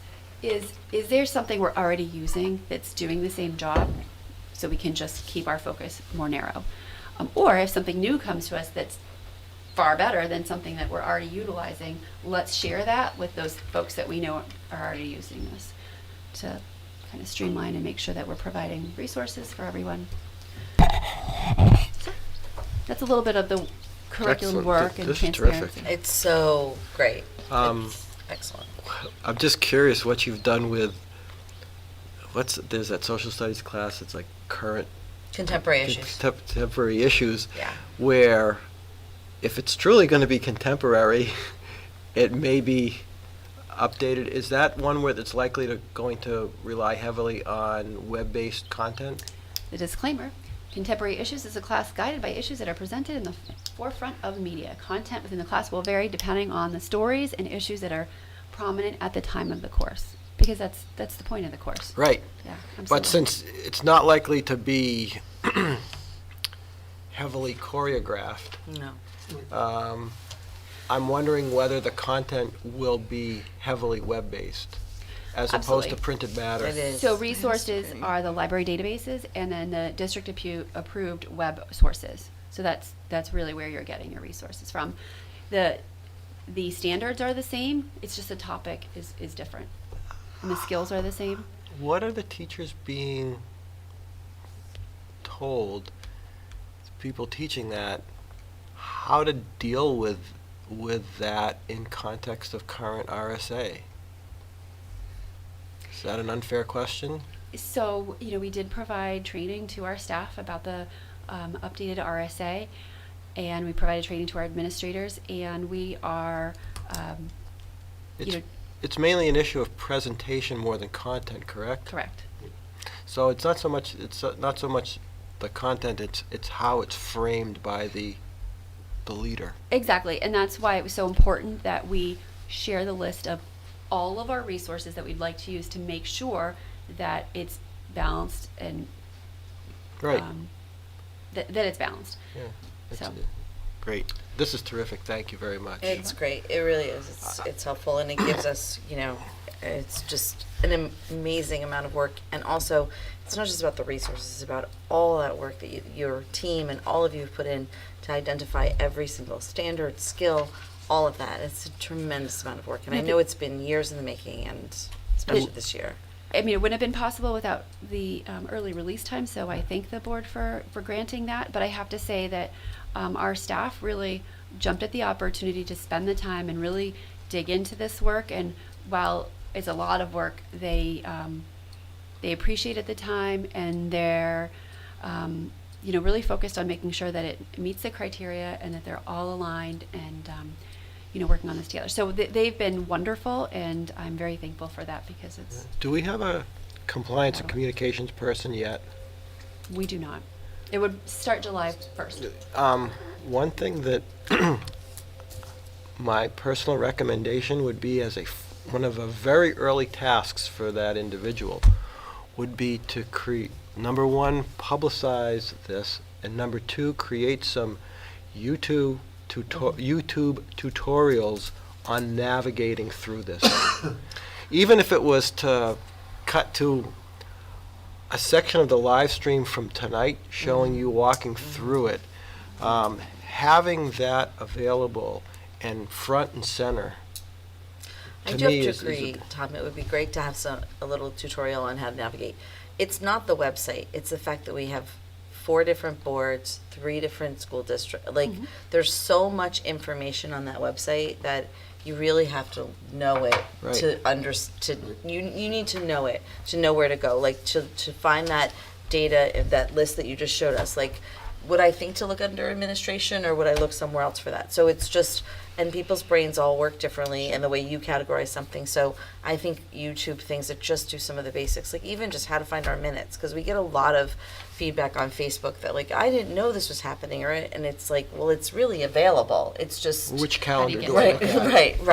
right. Absolutely. Is the SAU calendar the school calendar? Is the school calendar? Yeah. So those kinds of things. So it'd be great if that person was going to do I some think of that. once a couple of those things happen, that person will be carried through town on people's shoulders Yes. rather than on a pitchfork. Yes, yes. Well, I hope so. Okay, so thank you very much, Gina. That was great. And please, extend thanks to all the people who worked on that, because it was really great. And the board That was very really impressed. everybody, I have to say.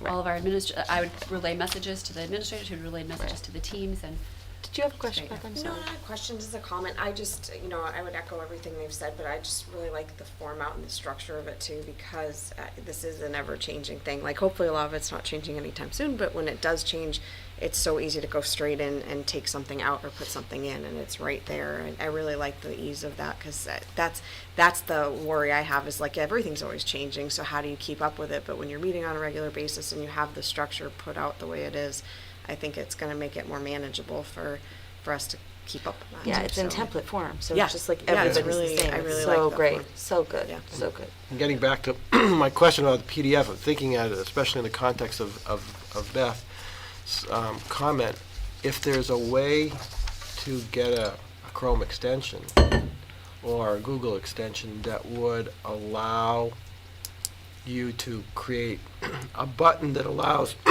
somebody to view without having to open Google Docs, that I think would be even better. That way, it can be these can continue to be living documents. Because as soon as you do it to a PDF, then it becomes a static page, which I know you don't want. Oh, that's technology, thank you. You're so Holly. I said it just for your I benefit. know, it's really helpful. I went in that year and it just like nestled in my brain and I completely get it. Frizzed your hair. Yeah. It was so straight before. Yeah, I know. I've never had these curls before. Okay, moving on. Thank you very much, Gina. Strategic plan. Well, this is actually a very nice segue into the strategic plan, because this is what our strategic plan has been about, and where we're continuing to move forward to is, procedures and systems. Actually, hold on. May one I second. just ask, if this is a presentation, may I step out for just a moment, because there's no deliberation, or do we need to pause because of a Do we need quorum? to Do we need a recess? quick recess? Yeah, we're gonna take a quick recess, sorry. Fine, that's fine by me. Yeah. Fine.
Kind of dovetailing off of Gina's presentation, we have really taken a strategic view of how we function.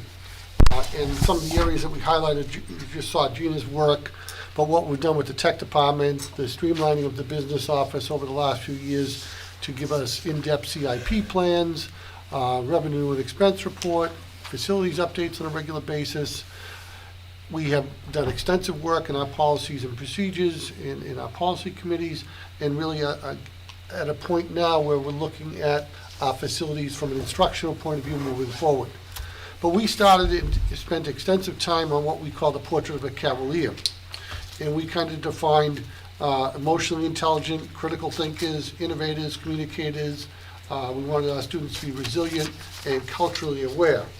And that gave me the jumping off point to start the next evolution of our strategic plan.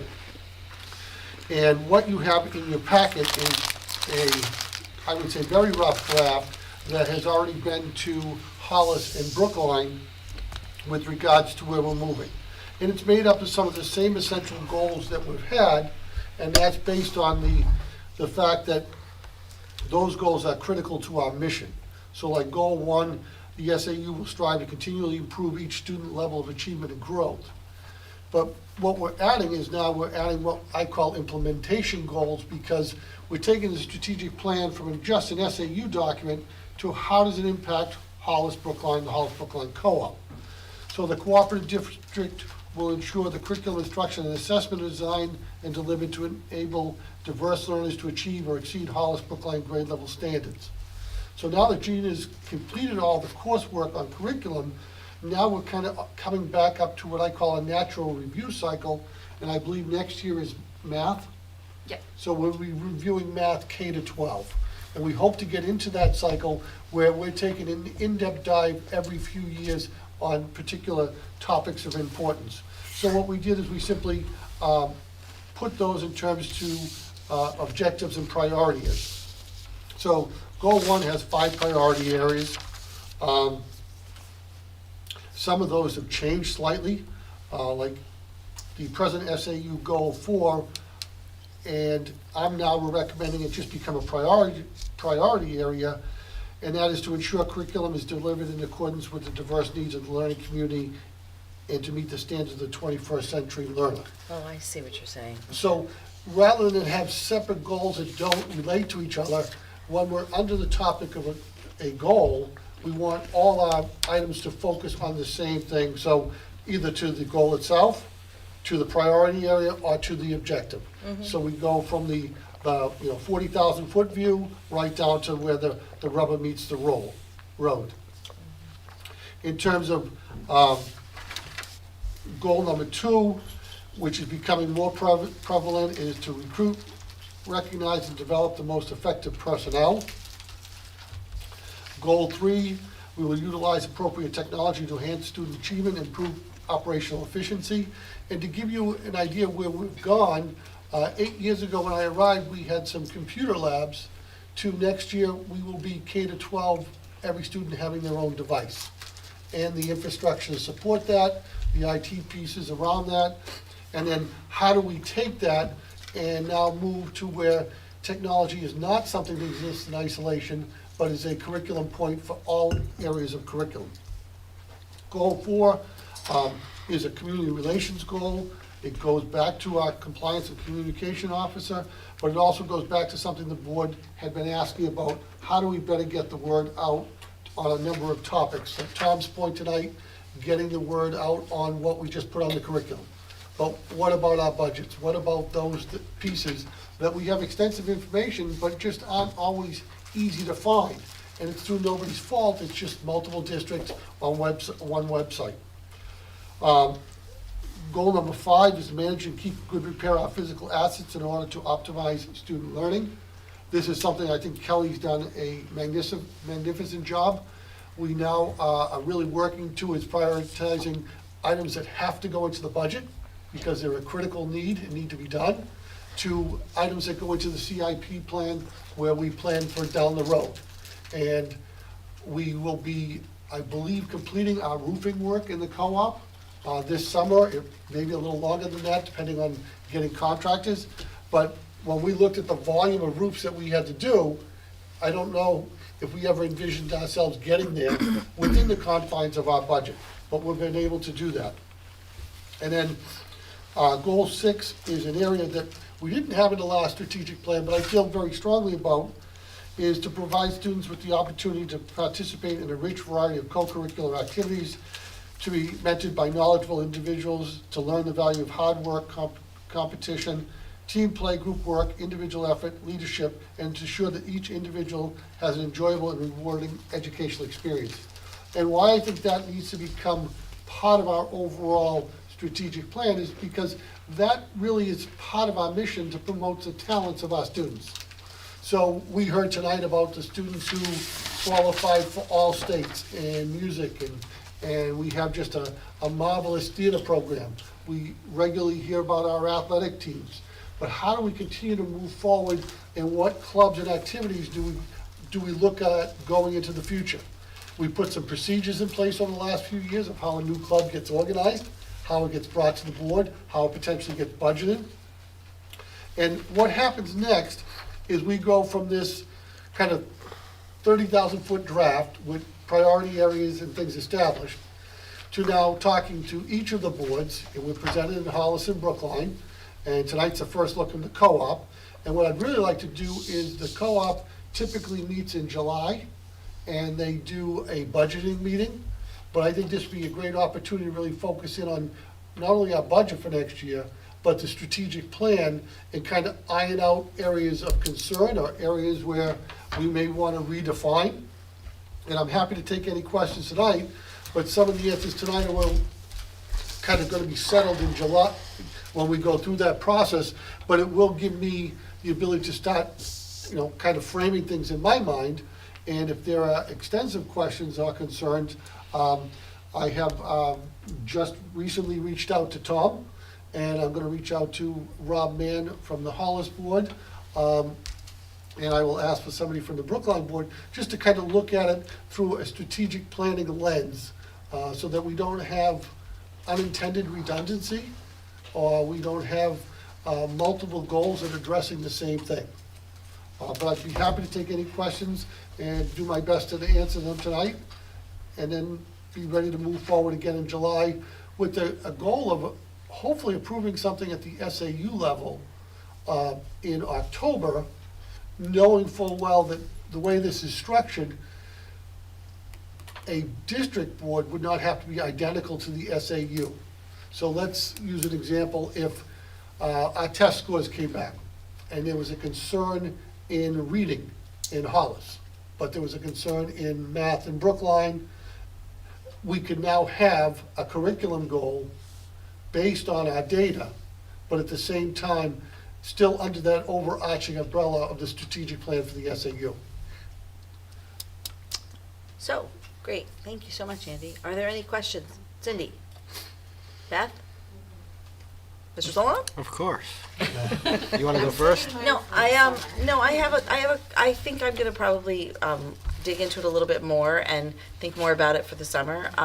My only, comment, which just struck me now, because I did read through this and I didn't really have a lot of questions, is, under the goal 6 for, co-curricular opportunities. I think in your goal 3, you, reference, how do we maintain and get professionals. Yep. And I think goal 6, that maybe as we have conversations in the future, obviously we might want to look at how to stipend those things and entice folks to be involved in after-school stuff. Yep. Preferably our educators who are trained in how to work with students. They are by far the best people to be providing after-school opportunities, even in athletics, like all the things. So I was wondering, I don't believe that's part of the contract, whatever, if that could be considered as a is that the contract? It's Well, separate. Extracurriculars and co-curriculars have been moved out of the contract. Right. Yep. So there's a But separate. the stipends have. Right. So that was my question. That was my only comment. But go ahead, Tom.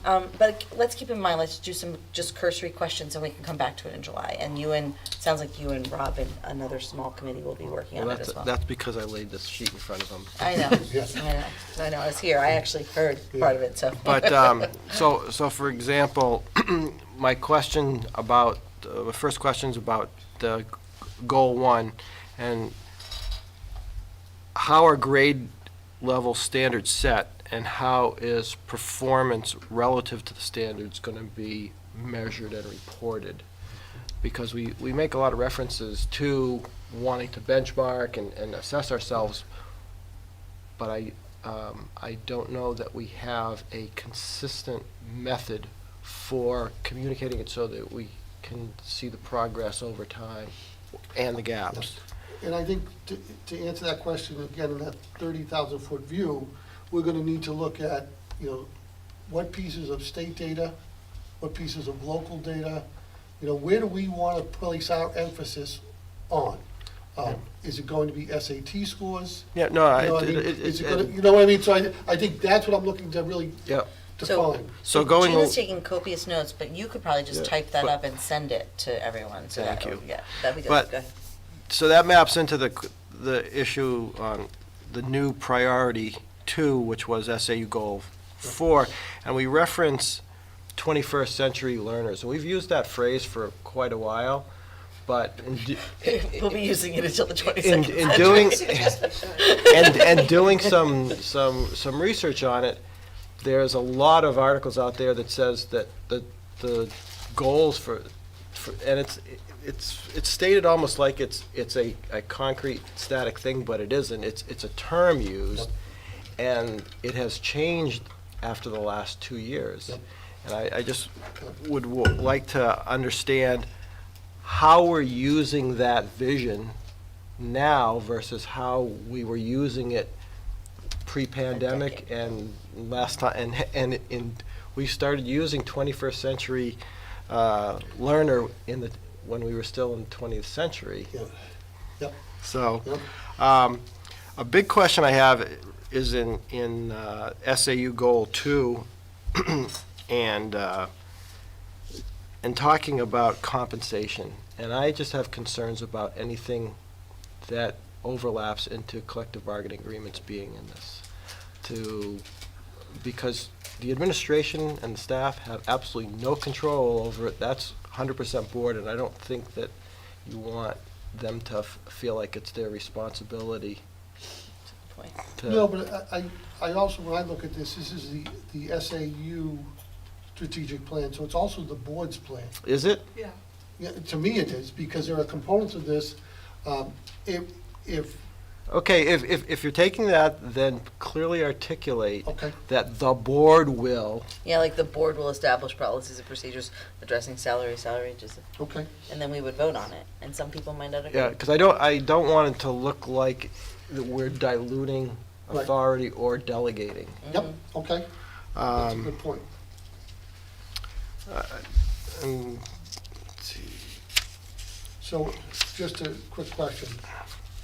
When possible, differentiate between the administration, I don't think And the in board. general you have to, it's just when something is exclusively a board got it, okay? item, I think if you want to leave it in here, make it clear that this is, Well, or, because you say it's a strategic plan for the board, All of us. but the board only has 3 things that they can deal with, and most of these things we can't touch. So we're sort of using this to assess the running of the schools. It's sort of like self-policing if it's our plan, if it's our thing also. But it's impossible to run the schools without some of the things that the board oversees. So Yeah, putting I- them both together, but distinguishing them makes sense. Priority, you have evaluation. In SAU goal number 2, you have that as a priority 3. Personally, I think evaluation should be the number 1 priority in that goal.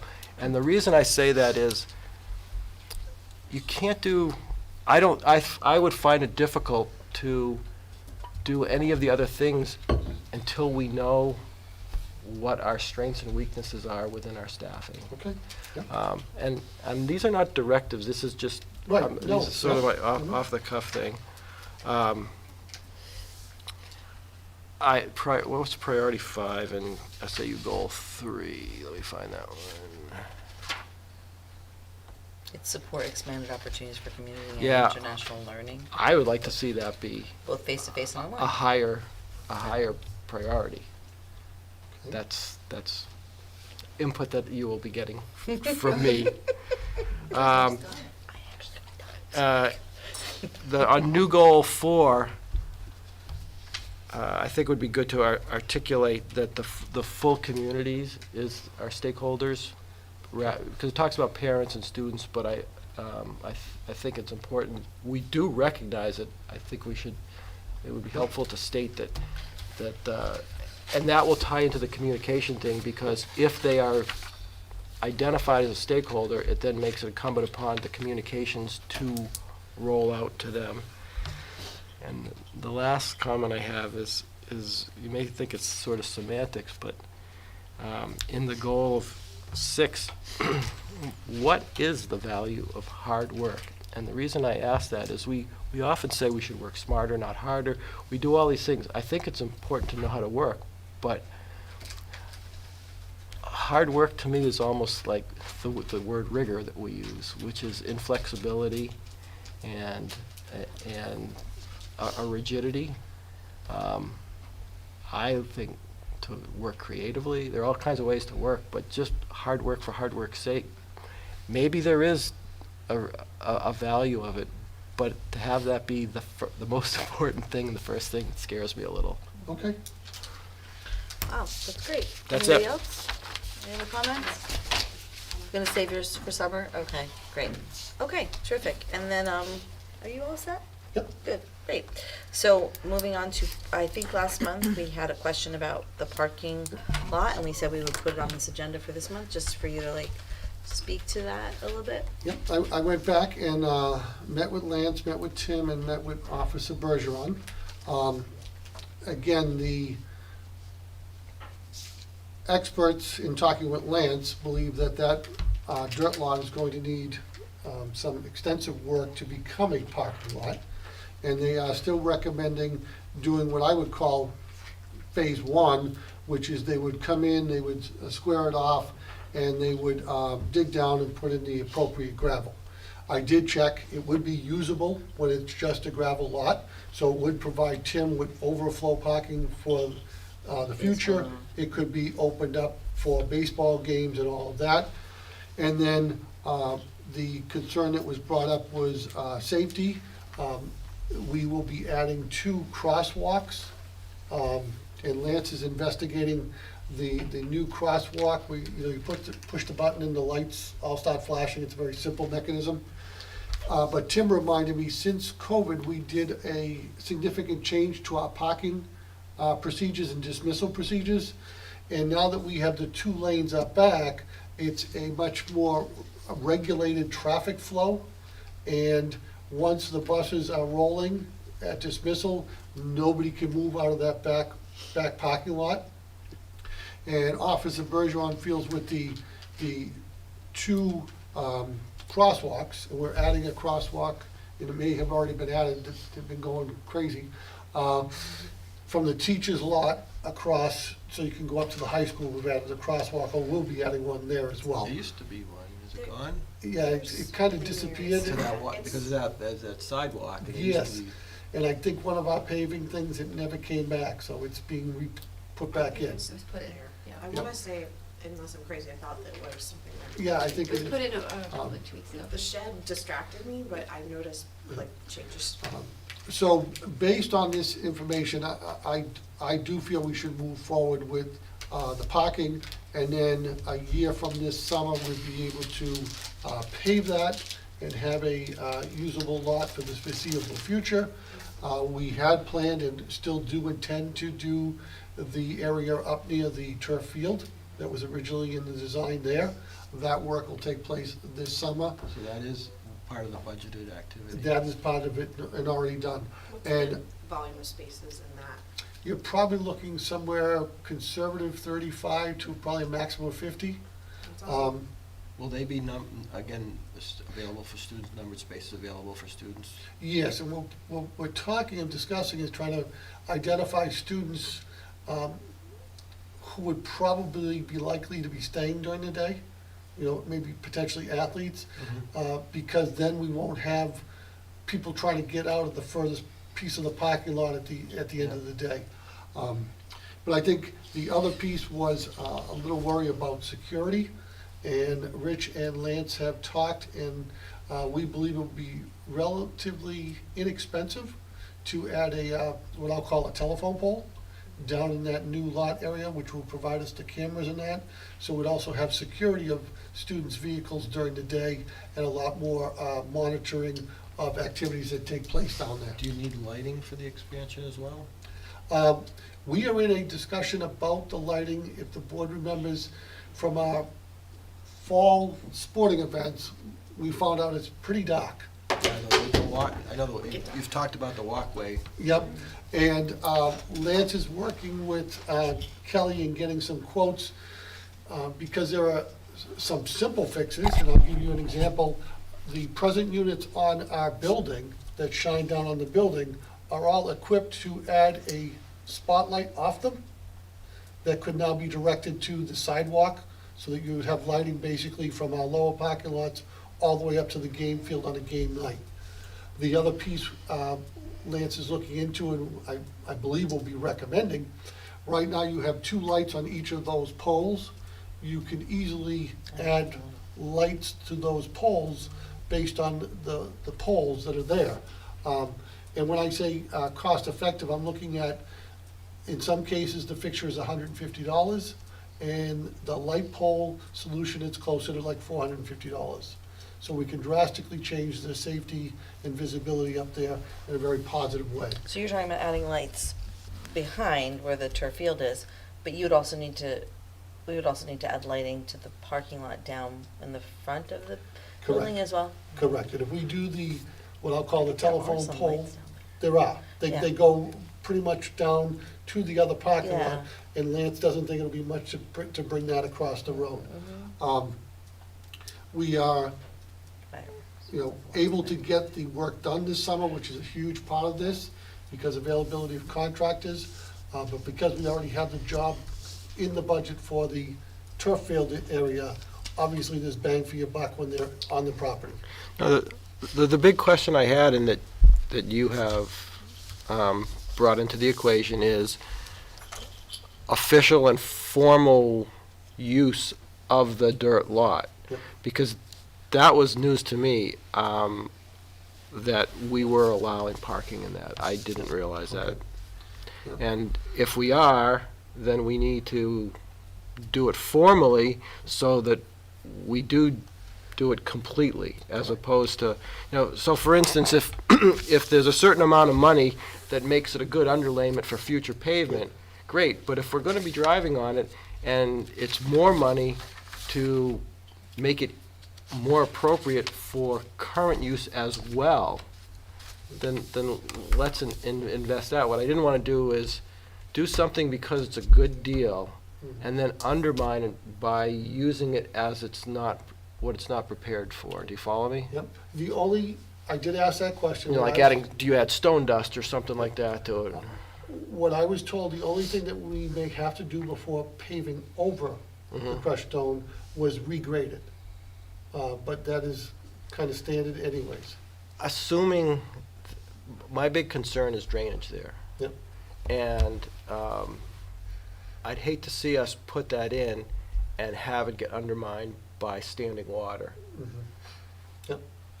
I will check on that, but I feel quite confident that we've been really good about having all our water go to our present swamp, because that's how we water our old football field, how we water the lacrosse field beside the school.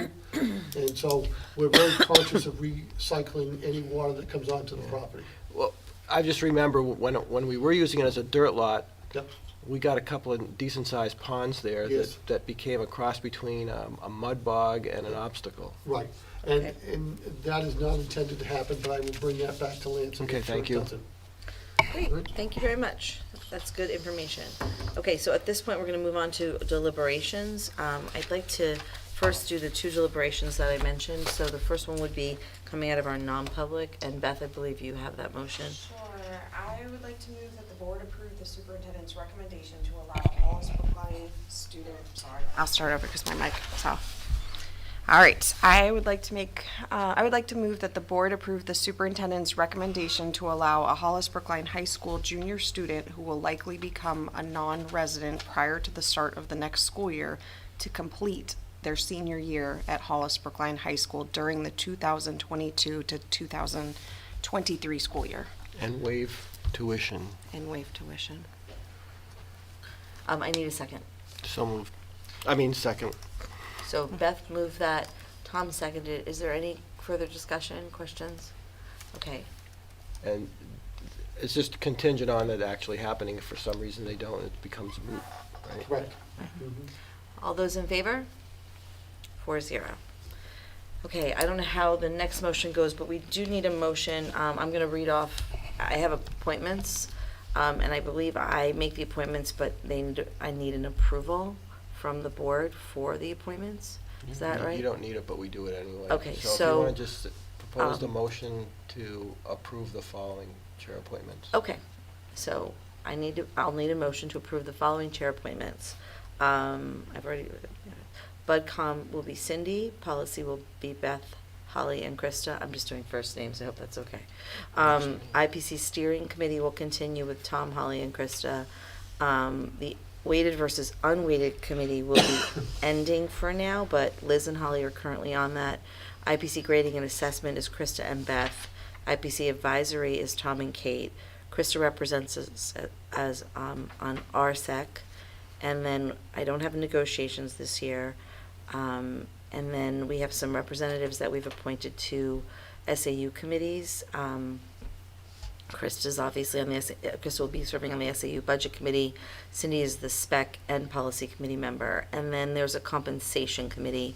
And honestly, I could put Cindy on that unless there's somebody else who wants to do that. So that is where we are with. Does Cindy want to be on it? Cindy and I have chatted. Yeah, we've chatted She said she about can it. do it. So, but if there's somebody else who really wants it, it's to work with compensation. So, if those are the appointments, and I need a motion to approve those. I so moved. Second. So moved by Beth, seconded by Tom.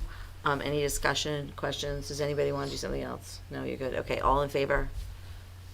4-0. Okay, so, Who's on policy? Beth, me, and Krista. So there's 3 of us. Liz asked to be removed from that. Mm-hmm. Okay, so now we have I need to get the outline out, I'm sorry. Is this that really long thing? No, the lease Oh, I is the meant next, the that's the list. second The thing. lease is- Right? What's the first thing? The DOE, the general. The DOE. Okay, Is that in the so, packet? It's the third one. so I need to see what action the board will take In front of you. regarding the approval of the general assurances grant for grant submissions to the DOE. I'm going to need a motion to authorize the board chairman to represent the school board and acknowledge that the superintendent has consulted with all members of the school board in furtherance of the school board's obligations, including those enumerated in RSA 189:1-A, and pursuant to the school board's oversight of federal funds the district will be receiving, and of the general assurances, requirements, and definitions for participation in said federal programs. I need a motion. So moved. Moved by Beth, second by, I'll second it, but I want to read it first. so you want to read that whole thing? No, the last page is what we are actually Okay. doing. Because I don't have it in front of me. This is the same. I just want to make sure Yep. they haven't changed it Yep. this year. I read it, I don't think they've touched it, but I'll let you take a quick look.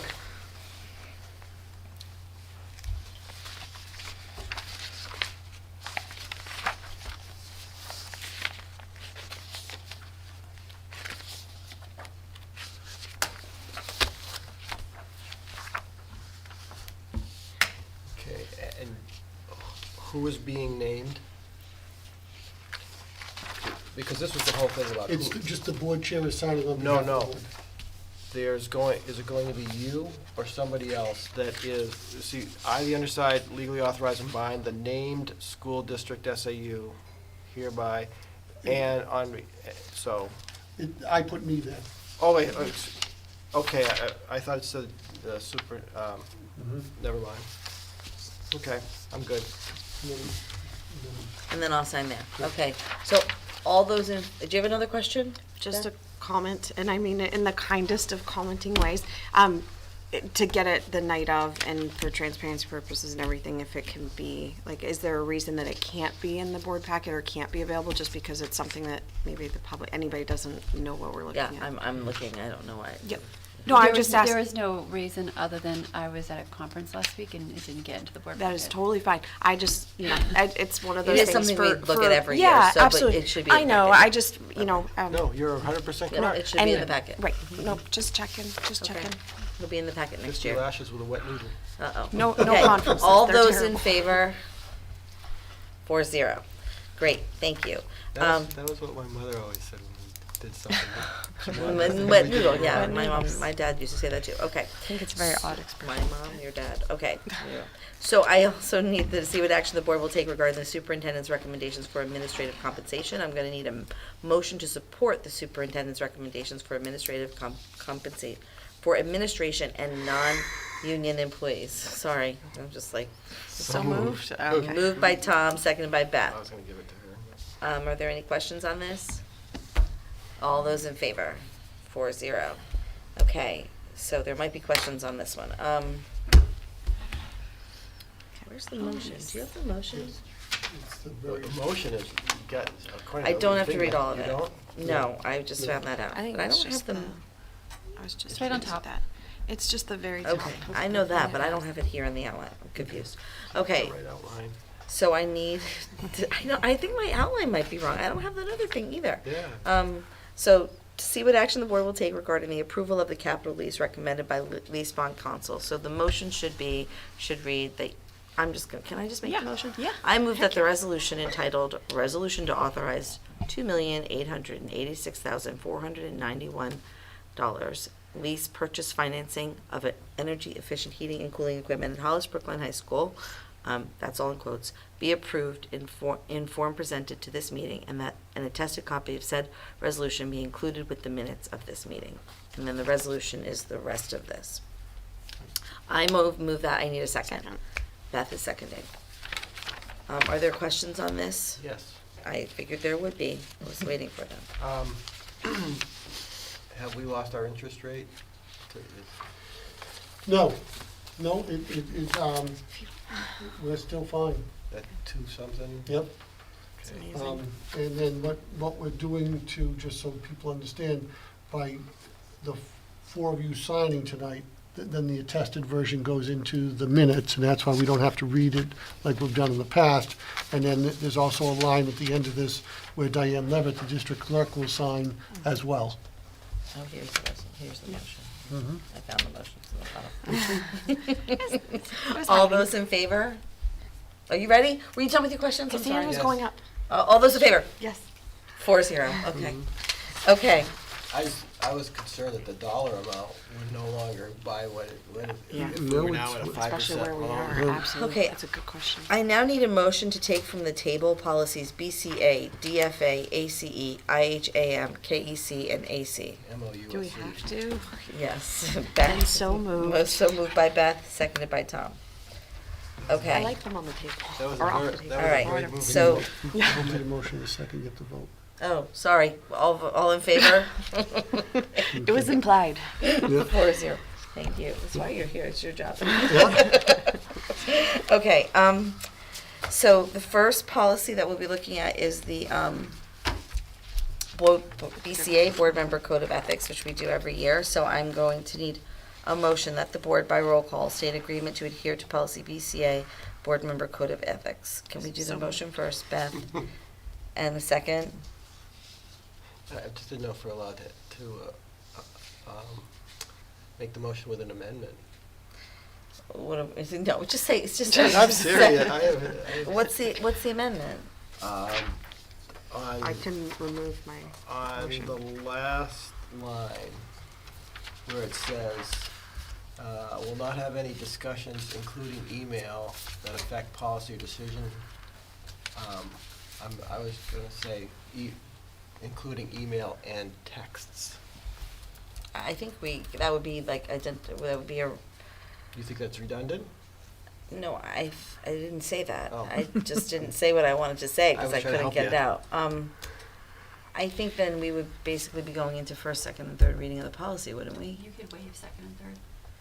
You could, but Well, if there's more, like, there are other ways, and like there's discussion. I don't know. I'm Like, I just, think cons- it- I'm no, it's a just fair question. concerned I that, just that texting is being used. we can also Zoom, and we can also do all kinds of things. Like the more you include, I just Can, yeah. No, but you can do that as a, I'm just concerned with right. this. Could I suggest that you approve it as is, and then I think bring it to policy and elaborate to electronic communications or Yes, something that that's covers more broad. everything? Okay. Right, how about we do it that way? That sounds Yeah. great. Thank you. I think no, I'm not criticizing. Yeah. I'm just saying there's so many forms. Yep. So once you add that, like I think, yeah. Yeah, so let's do, you did a motion, I need Yep. a second as is. Does somebody want to second this? Cindy, okay. And then, as we Okay. discuss this, Yeah, I think we I'm can bring it to fine. policy. I'm fine. And Beth's chair policy, so she'll put it on the list, okay? No, I'm And just this kidding. has to be done by Got it. roll call, and also the other members will make the note to maybe ask other members to approve this as well next month, so. Beth, Beth, Tell I. Holly, aye. Cindy, aye. Okay, so that's 4-0, great. Okay, next one. This is another one of those. DFA. This is GFA, so I need a motion to adopt policy DFA investments. So moved. Moved by Tom, seconded by Beth. This is another one of those that we, this is the state requirement to review the policy on a yearly basis. On a yearly basis, the intent is to provide an opportunity, at least yearly, to consider investments in large districts that receive tax dollars in a single transfer. There may be a decision to invest as a means of generating revenue, as identified within the current policy of the school district treasurer, working in conjunction with the superintendent and his or her their designee, and pursuant to RSA 197:23-A, is authorized to invest the funds of the district subject to specified objectives and standards of care. We don't have any investments. Do we? Correct, we are not. We don't have any investments, I but, don't have any money. so, is there any questions or comments on this? All those in favor? 4-0. Okay, now we get into some of the policy work that we've been doing. We need to look at policy ACE. We'll put it out there.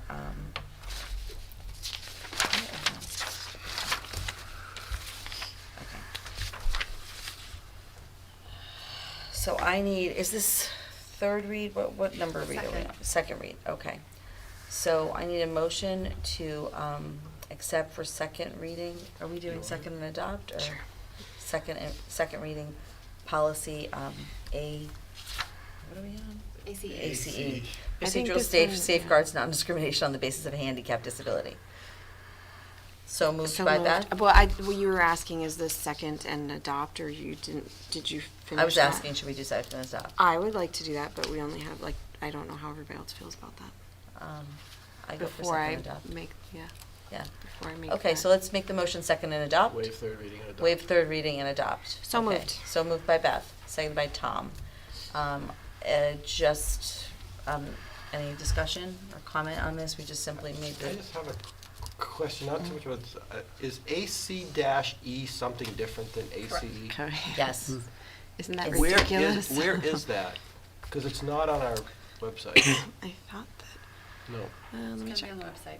Hmm? It's gonna be on the website. It's Well, I gotta didn't be. know, is it a policy? No. That's the. That's why I'm not sure it's supposed to be on the website.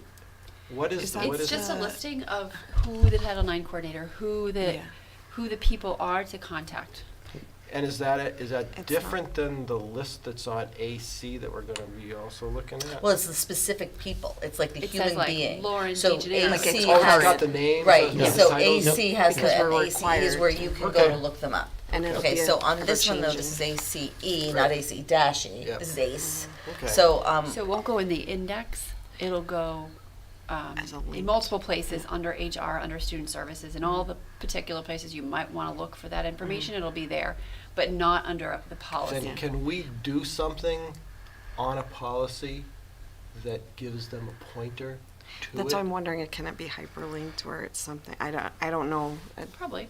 I just think that that's a, So it's this directly linked to is that. But this second is- draft. no, We're- no, no. we're You're adopting- looking. No, this is ACE. I understand. So AC is with all the lists. So that's Right, right. but both, Right, reference I think that. both Right. of them, Right.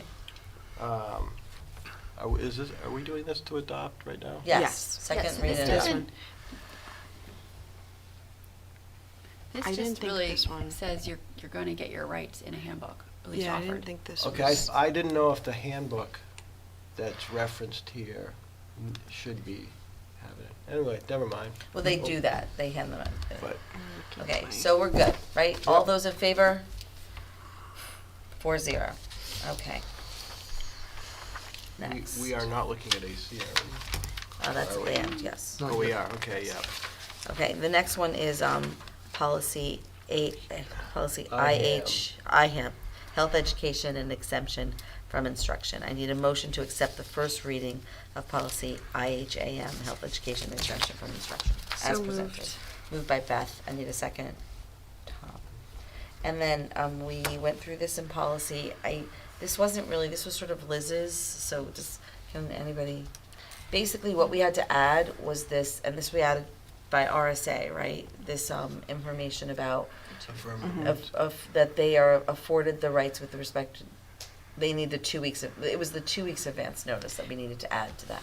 We're So this- required to give it, so We're required to give put it, it give in the information 2 weeks in advance notice.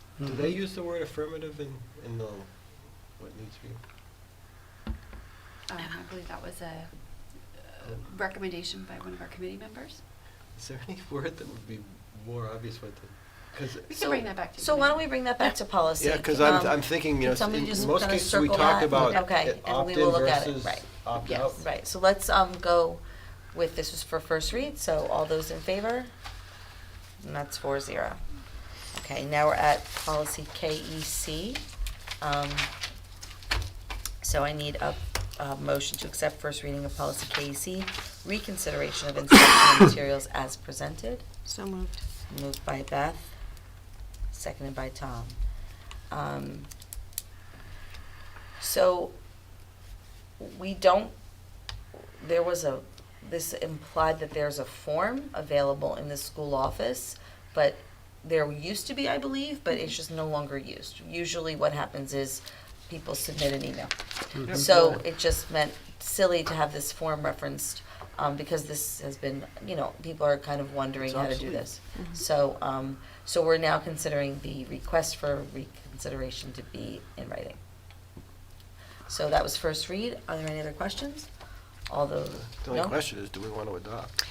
The only reason I would say no is it's the first time it's coming to Okay. anybody, Right. and we have 3 missing members, so I don't prefer to do that Right, on so this one, let's- but Yeah, Okay. let's That's a just personal- approve this for first read. All those in favor? 4-0. and then next time, yes. Okay, now the last one is, I think, third and adopt, right? I think AC? so. I think it Is is. that the last one? It is third reading for us now. We did January, February, I and think I have the reason I'm so confused is I've just lost track of my papers. They're Out of just order? not in order, right? So, as you can tell from your outline, John has kind of included our comments. But at this point, okay, I'm just gonna motion to accept the third read and adopt policy AC, non-discrimination, equal opportunity employment, and district anti-discrimination plan. so moved. Moved by Beth. I need a second. Tom. I don't believe we made any further changes, did we, Gina? So here's my question. Yes. Is this the one references AC-E? Yeah, well, it makes a list of all these people, No, and but it does, specific- Yes, it appendix does. AC Mhm. In section E E to this does. policy, in section E. So if it's an appendix to the policy, You'd like it to be linked. I'd somehow like to have it also in the Right. directory that's on the website. So it's just a matter of changing that to a link and having it linked to No, someone. no, No, no, I mean, he's just saying the- directory. I was suggesting on the hyperlink, but menu. I think it could be both, but it is, we'd have to differentiate that it's not a policy, but I think that we can do that in the list of it. There could be these could be listed at the bottom. I will ask and report out, but You could it be will definitely go out hyperlinked. in multiple places regardless, because not everyone's gonna know to look for policy AC or Yep. ACE appendix. And we wanted to make that information readily available for. How folks who would are looking. you title it in other locations? Because if you just title it ACE. No, it blah, has a name, in it, Appendix AC dash. no, I I'm think, just I kidding. believe it You're says right, something like, Responsible individuals or something? yeah, something to Yeah. that. But whatever the reference is, Put it on this poll. have it here so that if someone were to just do a Yep. website Yeah. search for it, they'll get there.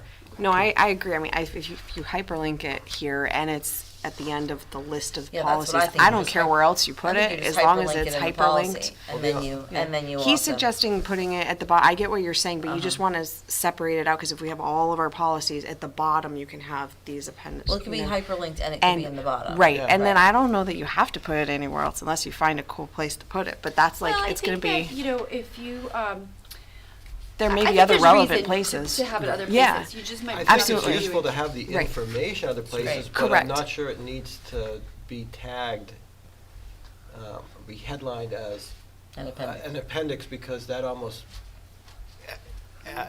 introduces Yeah. questions. Yeah, there's other places the information can be found. Anyway, This is- that- So, but that's we it. I can didn't know still how to adopt find the it. That was policy my- this way. 100%. So all those in favor? 4-0, great. Wow, I believe I've gotten through everything, have we? Yep. In my Close most enough, modern- close enough. Okay, process observer. Wait, it's, we have 1 minute. 'cause It it's is 9:15 2 to minutes process before observer. the I was gonna say it's motion 1 to minute adjourn. before. So, I think we got a lot of information tonight. We have to thank Tim and Gina both for working on both of their projects that they had, the class sizes and the website. That was great information for us, and hopefully we can make sure the community sees it as well.